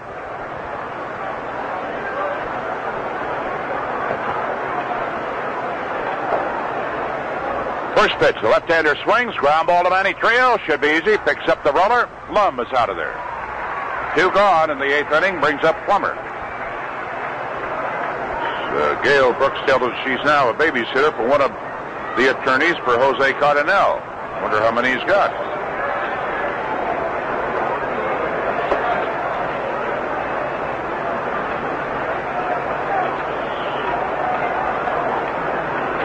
Plummer, catching the second game, has been retired twice on pop-ups to Manny Trio.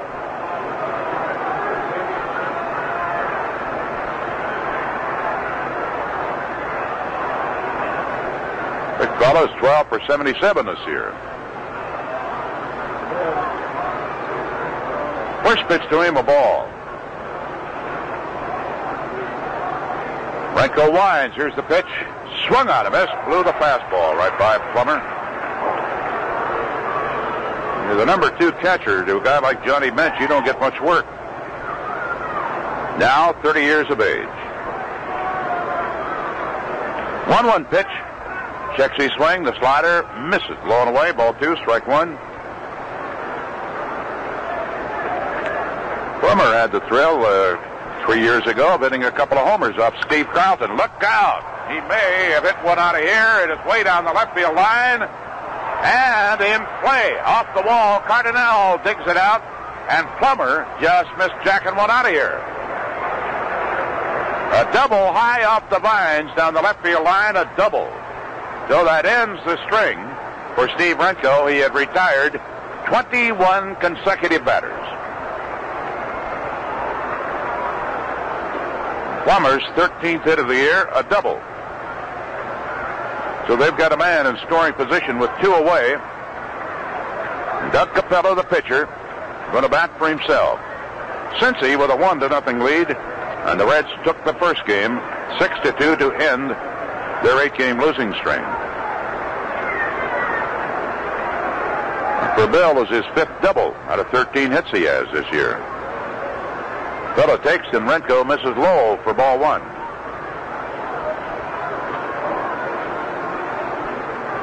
The Cubs lead over the Philadelphia Phillies at this moment stands at 1/2 game. 1-0 pitch, swing and a miss. Ball 1, strike 1. Dodgers split with the Philadelphia Phillies last night, and they play out on the West Coast again tonight.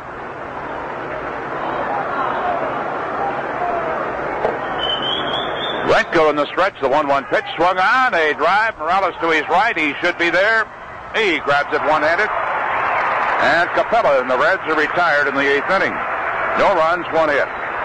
1 man left on. So Renko gave up a run back in the 1st inning. He has allowed only 3 hits. He has pitched superbly. But unless the Cubs can rally and come up with a couple of runs, he's going to wind up a loser. The score at the end of 7.5 in our second game, the Reds won, the Cubs nothing. Now True Value Hardware stores are offering a book that's bound to make the bestseller list. Their Summer Value Days circular is full of useful items that are bestsellers because they're such good values.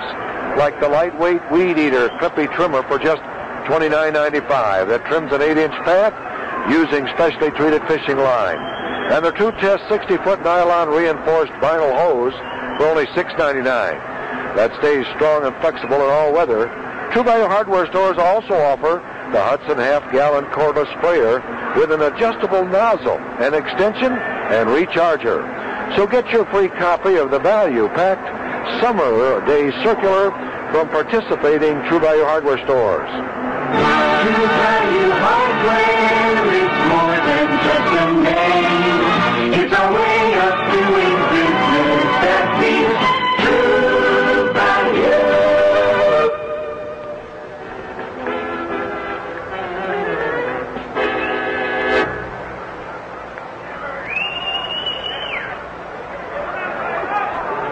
Ivan De Jesus is to lead off. Steve Renko is due to bat second.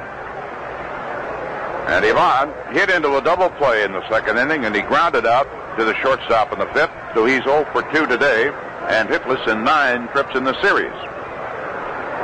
Boy, I'd love to see him come out of that slump. Appreciate the letter from Mr. Frank Eichley out in Rosemont.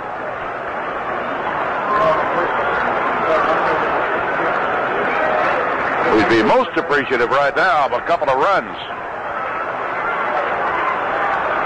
Doug Capella has had 3 double plays behind him in this ball game. Here's the windup, the pitch. And he misses just outside of the knees, ball 1. Larry Christensen is slated to work for the Phillies tonight. Here's a fastball that misses, ball 2. Try to get a walk, Ivan. Don Sutton, probable starter for the Dodgers tonight.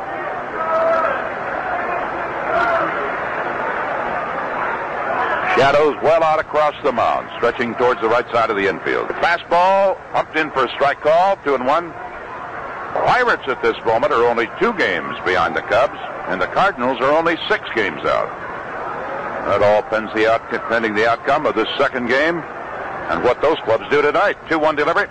Swung on, a drive to right field. Going back for it is Griffey. Going back. It's over his head. Bounces up to the vines. De Jesus coming around second. Lowry waving him to third. Here's the throw. Misses the cutoff man. Rolls past the pitcher's mound. Ivan is on at third to open up the 8th inning.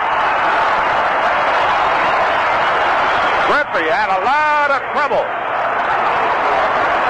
finding that ball, and he circled around at the last moment after turning on it. Never could get to it. Gene Kleins is going to bat for Steve Renko. 1-0, and the tying run at third.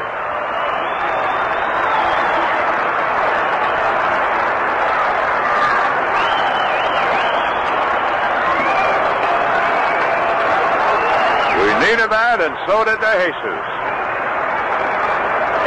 That's his 4th triple of the year.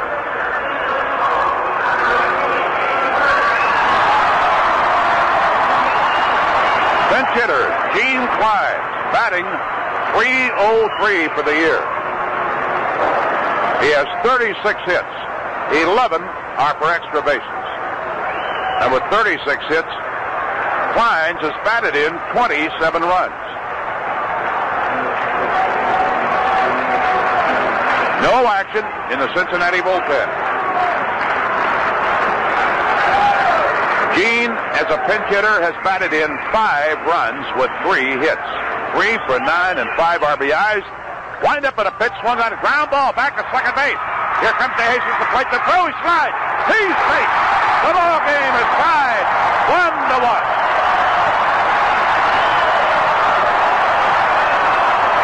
Oh, if he'd have gotten him, that would have been a sensational play. Great base running by DeJesus.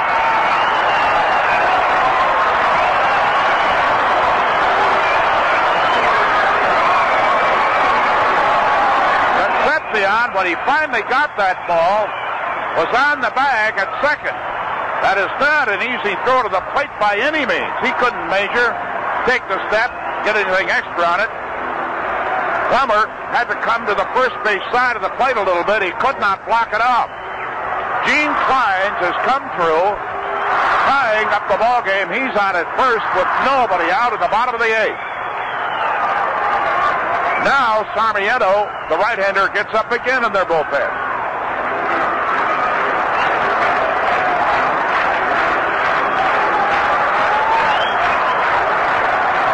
The stretch, the pitch to Cardinal. Let's see if he's going to bunt. Nope. Takes it low, ball one. He's squared away as though he's going to bunt, but sometimes he kind of gives it away. You know he's going to take that little short, choppy swing. Ball one. Gene Kleins has tied it up. Eighth inning. The kick, the pitch. Checks his swing, and it's a strike. Ball one, strike one. Again, he's out there with squaring away to the pitcher with the shortened grip on the bat like he's going to bunt, and then you just know he's going to take that swing. Let's see if he does it again. Finds the runner at first. Capello looks and throws over there just as he did against Cardinal when he picked him off. He just fires from the hip. It's a darn good move.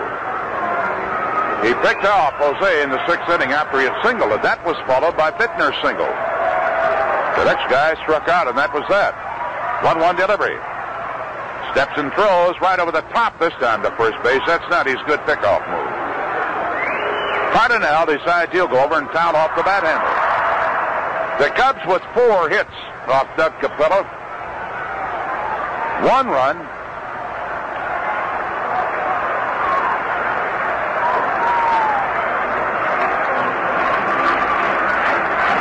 Cardinal back in the batter's box, nobody out. 1-1 pitch coming up to the little guy. He's facing the pitcher. And he takes the fastball high. That time he looked like he was going to bunt. Ball 2, strike 1. Kleins having to be careful at first base against this left-hander.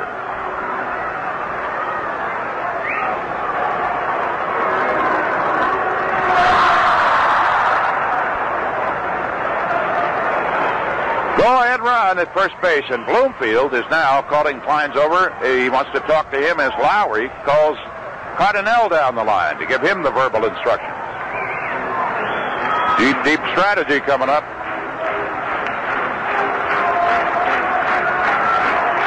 Out a ball 2, strike 1. Squares away, facing the pitcher, shorting up in the bat. Here's the pitch, and tries to bunt, and it comes back foul. Out of play. Ball 2, strike 2.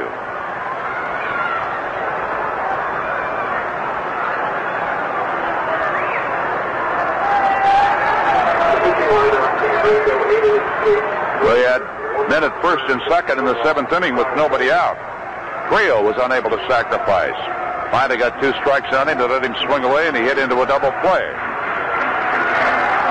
That killed that off. Now a count of 2-2 on Jose Cardinal with the game tied 1 apiece. Bottom of the 8th. We'll look at first. Look at the batter. Look at the first. And the pitch swung on. A high drive down the left field line. And it goes foul out of play. Got out in front of that one. Group from Alverno, Wisconsin here again. Mention Stabbard. The Ross family from Joliet, 3 generations of Cub fans. And putting for a Cub double victory today. Now they're just hoping we're going to get a split. It's been Kiwanis Day. Almost 2,000 of them throughout the Midwest. Ball 2, strike 2 to Cardinal. Fellows kick the pitch, takes, ball just missing, and Plummer is really furious with that call by Pryor. Not arguing with him right now. He walked out with his hands on his hips. He was really doing a burn. Walked about halfway out to the mound to give the ball to his pitcher. Now he comes back. There's something to the plate umpire. Instead of a strikeout, the count on Cardinal goes to 3-2. Now let's see what they're going to do with Kleins. Nobody out. Bottom of the 8th. Tough to get a lead on this guy. Here's the pitch. He goes. A swing and a ground ball, base hit. Into left field. Kleins coming around second. He's going to try for third, and there will be no play on him. Lead run at third on Cardinal. Single pulled through the left side of the infield. Unable to sacrifice, but he delivers a big, big single.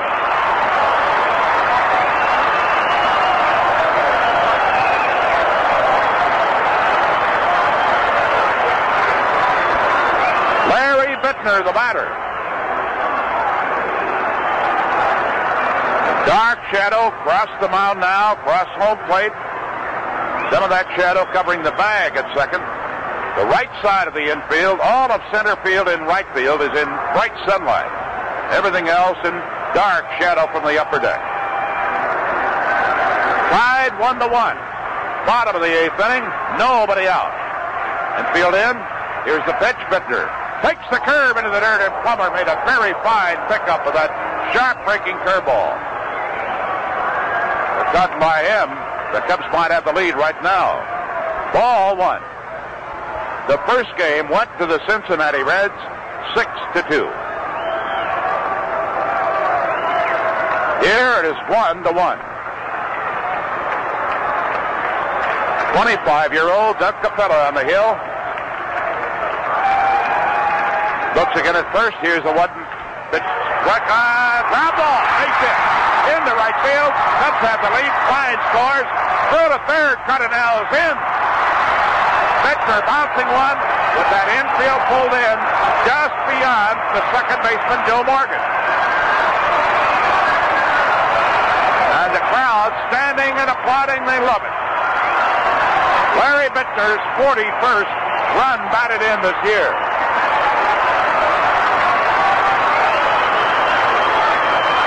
We got to pause a moment for station identification. This is the WGN Chicago Cubs Baseball Network. WGN Radio Chicago, 76 degrees. Officially at Midway Airport, coming up to 6 o'clock.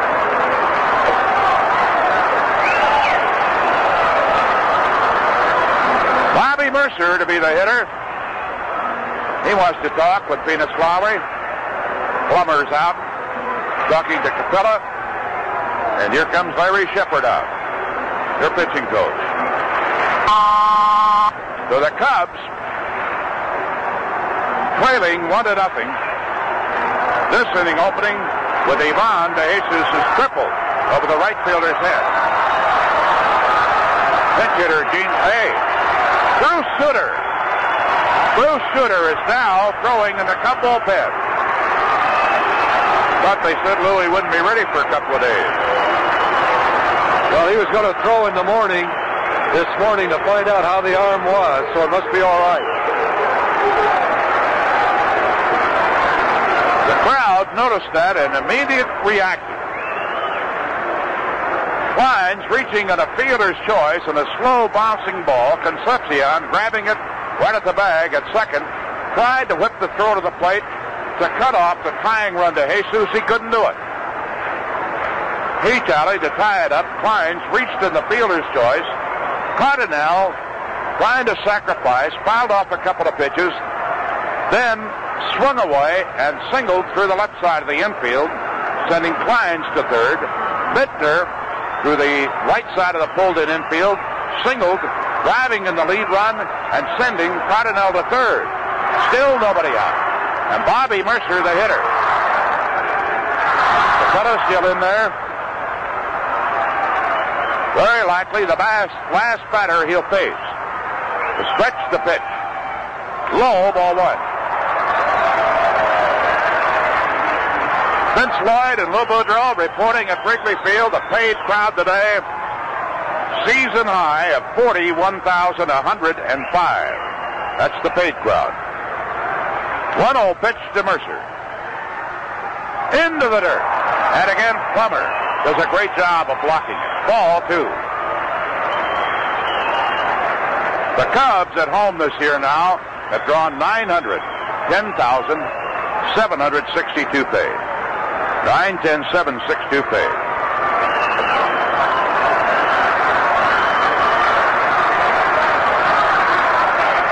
Battling here for a split for the day. Here's the pitch. Mercer swings and misses. Ball 2, strike 1. Tremendous cut that time by the left-handed hitting outfielder. Capella has fanned Mercer 3 times today. Twice looking, once swinging. Bobby's had enough of that. Nobody out. Runners at first and third. 2-1 Cubs. Pitcher looking through the shadow. Gets his sign. The kick, the pitch. He takes the ball. Ball 3, strike 1. Sarmiento, a right-hander, has been throwing in their bullpen, and he's ready.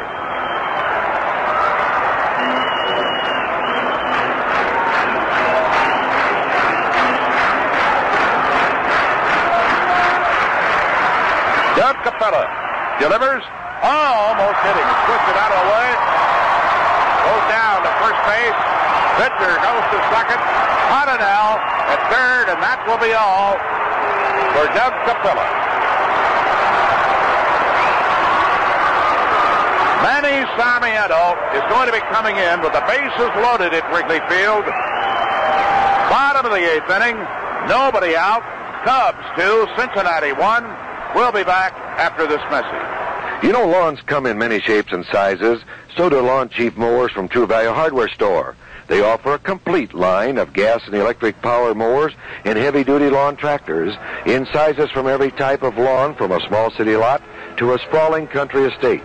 For average-sized lawns, they offer rotary mowers and self-propelled models with 18 to 22-inch cutting widths, plus a high wheel power for rough, bumpy areas, and a rear bagger model that mows easily in narrow places. To cut big lawns down to size, you'll find Lawn Chief riding mowers and heavy-duty tractors with 25 and 36-inch cutting widths, forward and reverse speeds, and many other features. True Value Hardware stores own their own Lawn Chief mower factory, where they design and manufacture their Lawn Chief mowers to exacting standards with performance, convenience, and user safety in mind. So no matter what size lawn you own, you'll find a matching Lawn Chief mower exclusively at participating True Value Hardware stores.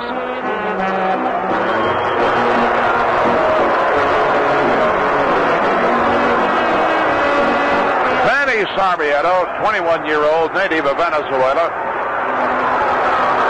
We got a big discussion out there in the mound with the skipper, Sparky Anderson, plate umpire, Paul Pryor. Going to bring this guy in or not? Now, finally, he is coming in.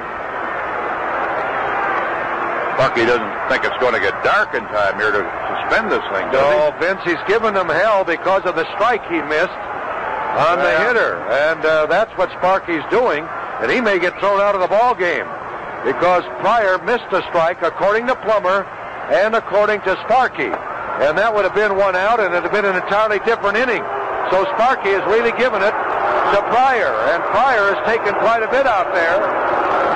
And now he's going to talk with the other umpires. I'll bet you this is what happened. Sparky did not tell him to bring in his pitcher. And Pryor said, you bring him in right now. You've been out here for 5 minutes. And Pryor motioned for him to come in. He has to take his guy out because that's their second trip to the mound of the inning. He has no choice. Or remove himself. Well, yeah, but he's got to get a pitcher out there. He can't go with the pitcher he's got. He can't leave him in there. Shepard made one visit out here in this inning. Well, then Sparky comes in, and that's got to be it. I've misinterpreted the rule. I thought he had to take himself out or the pitcher on his second visit. He has to take his pitcher out.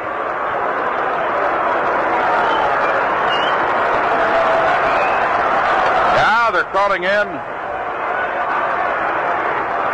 the other umpire, and he says, come on, let's get this thing going. Well, here he comes. Manny Sarmiento. And we've had about a 3 or 4 minute delay. There has been beefing and griping by players from both sides in this second game on ball and strike calls made by Paul Pryor. Both sides. Plummer, as we mentioned earlier, was very upset on one pitch that he thought was going to be strike 3. He didn't say anything immediately to the plate umpire, but he snatched the ball, had his hands on his hips, rode angrily about halfway to the mound, gave the ball to his pitcher, then came back, and then he was saying something over the shoulder, turning about halfway to Pryor. So Sarmiento, 21 years of age, gets in there.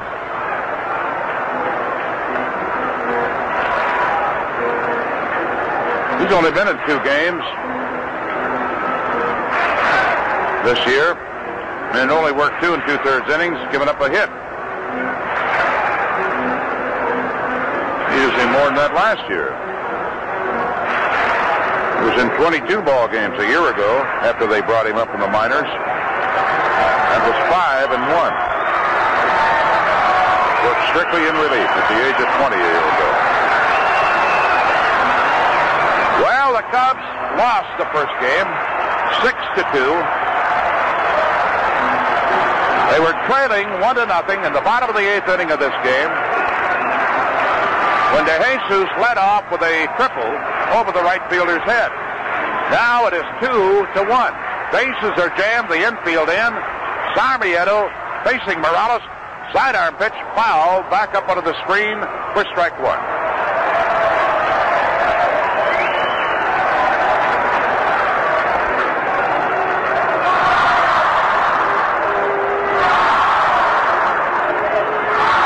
Cardinal, Bittner, and Mercer on the bases. Right-hander's pitch. Morales swings and a high fly ball deep to left center field. Back is Geronimo on the warning track. He grabs it. Cardinal tags. He comes to the plate. Bittner does not tag and advance to third. The Cubs have a 3-1 lead, and that's the first out in the bottom of the 8th inning. And Steve Olivares will be the hitter. Morales' deep sacrifice fly, his 56th run, batted in this year.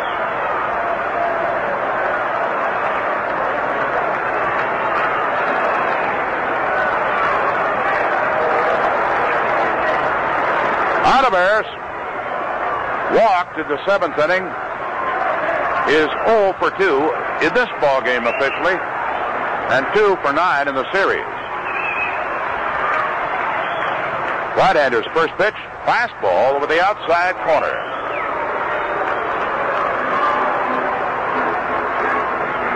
This guy's just maybe a shade bigger than the kid who went the distance in the first game in his first major league start, Mario Soto, and got the victory.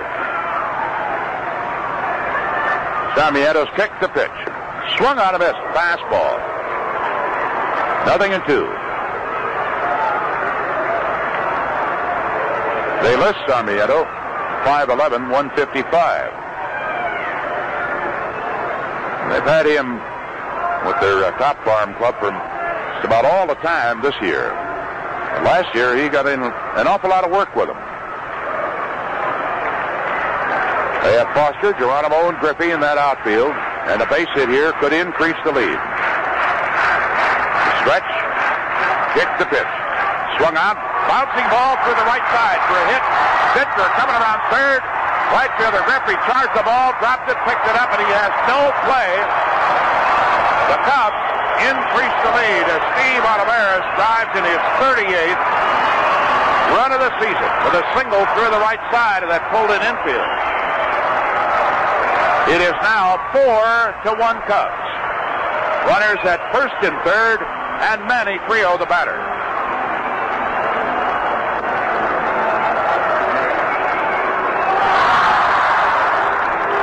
Manny will for 3.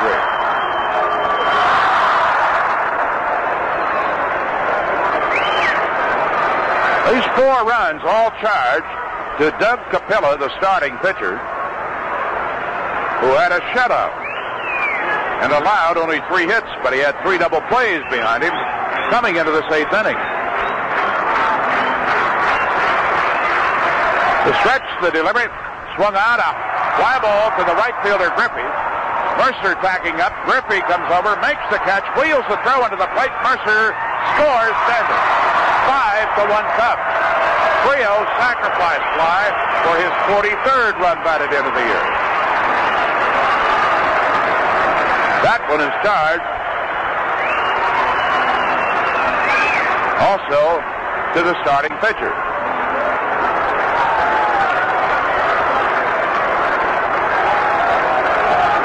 Two gone out of Harris at first base, and the Cubs now have batted around. George Mitterwald, the batter.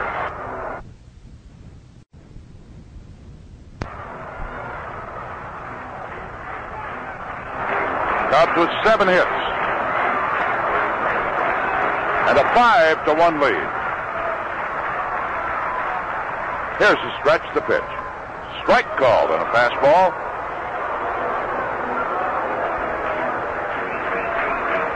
What a contrast from that bright sunlight down there to the deep shadows now.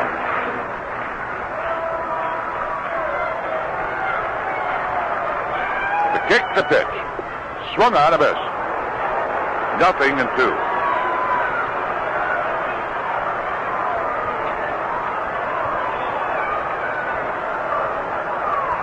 Tom Seaver, the probable starting pitcher here for Cincinnati, is a complete their visit to Chicago for the year. Tomorrow afternoon. 0-2 delivery. Goes after it, hits a high pop-up into shallow right field. Coming over, Griffey near the line. He grabs it in fair territory. The Cubs have batted around in the 8th inning, and they have taken the lead. And they're going to get themselves an ovation from what's left of this crowd of more than 41,000 paid out here this afternoon. Willie Hernandez is going to be the new pitcher.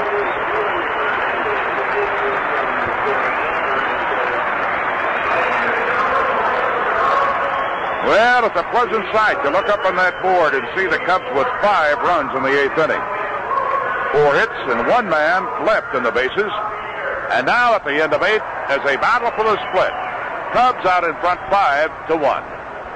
Who saves for medical bills, car repairs, or an unexpected trip for a family emergency? Friendly Bob Adams of General Finance Corporation does. He knows the unexpected can catch us all, and he has a loan plan to cover unexpected expenses at just such times. One convenient phone call to General Finance at Andover 3-2020 is all it takes to get things started.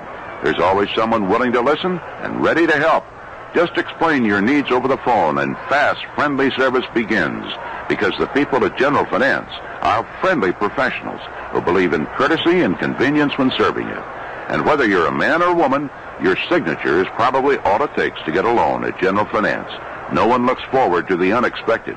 But if it happens, expect a happy solution from General Finance. Just call friendly Bob Adams at Andover 3-2020. That's Andover 3-2020. Where General Finance makes loans for up to $10,000. There are over 65 offices in the Chicagoland area. Also an office in Kankakee.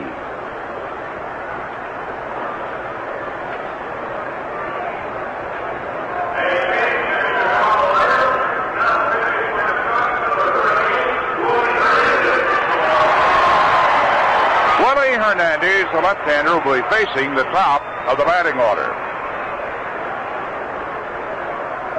The Reds down by 4 runs. Griffey, 1 for 3 this afternoon against Steve Renko, who worked 8 fine innings. Gave up only 3 hits. Hernandez first pitch, and the left-handed hitting Griffey takes it low for ball 1. Cincy a winner in the first game, 6-2. Lined up the pitch, swung on. Ground ball, one hopper to Olivares. Third baseman, Pike in time. One away.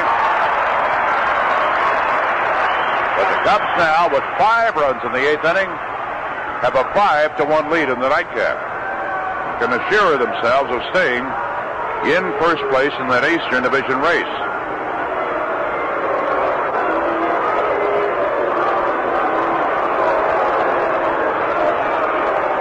Pete Rose, batting right-handed, steps in. Fastball, half swing, and he rolls one out to Manny Trio. 2 gone.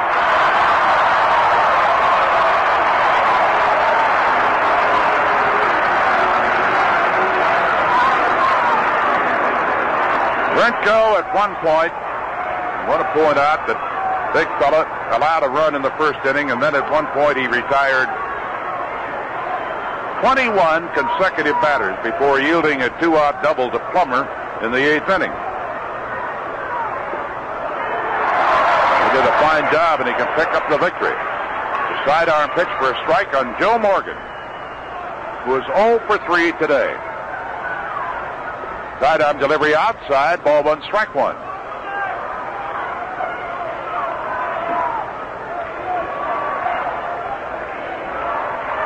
Bases are empty in the 9th, the windup. Sidearm fastball taken for a strike, ball 1, strike 2.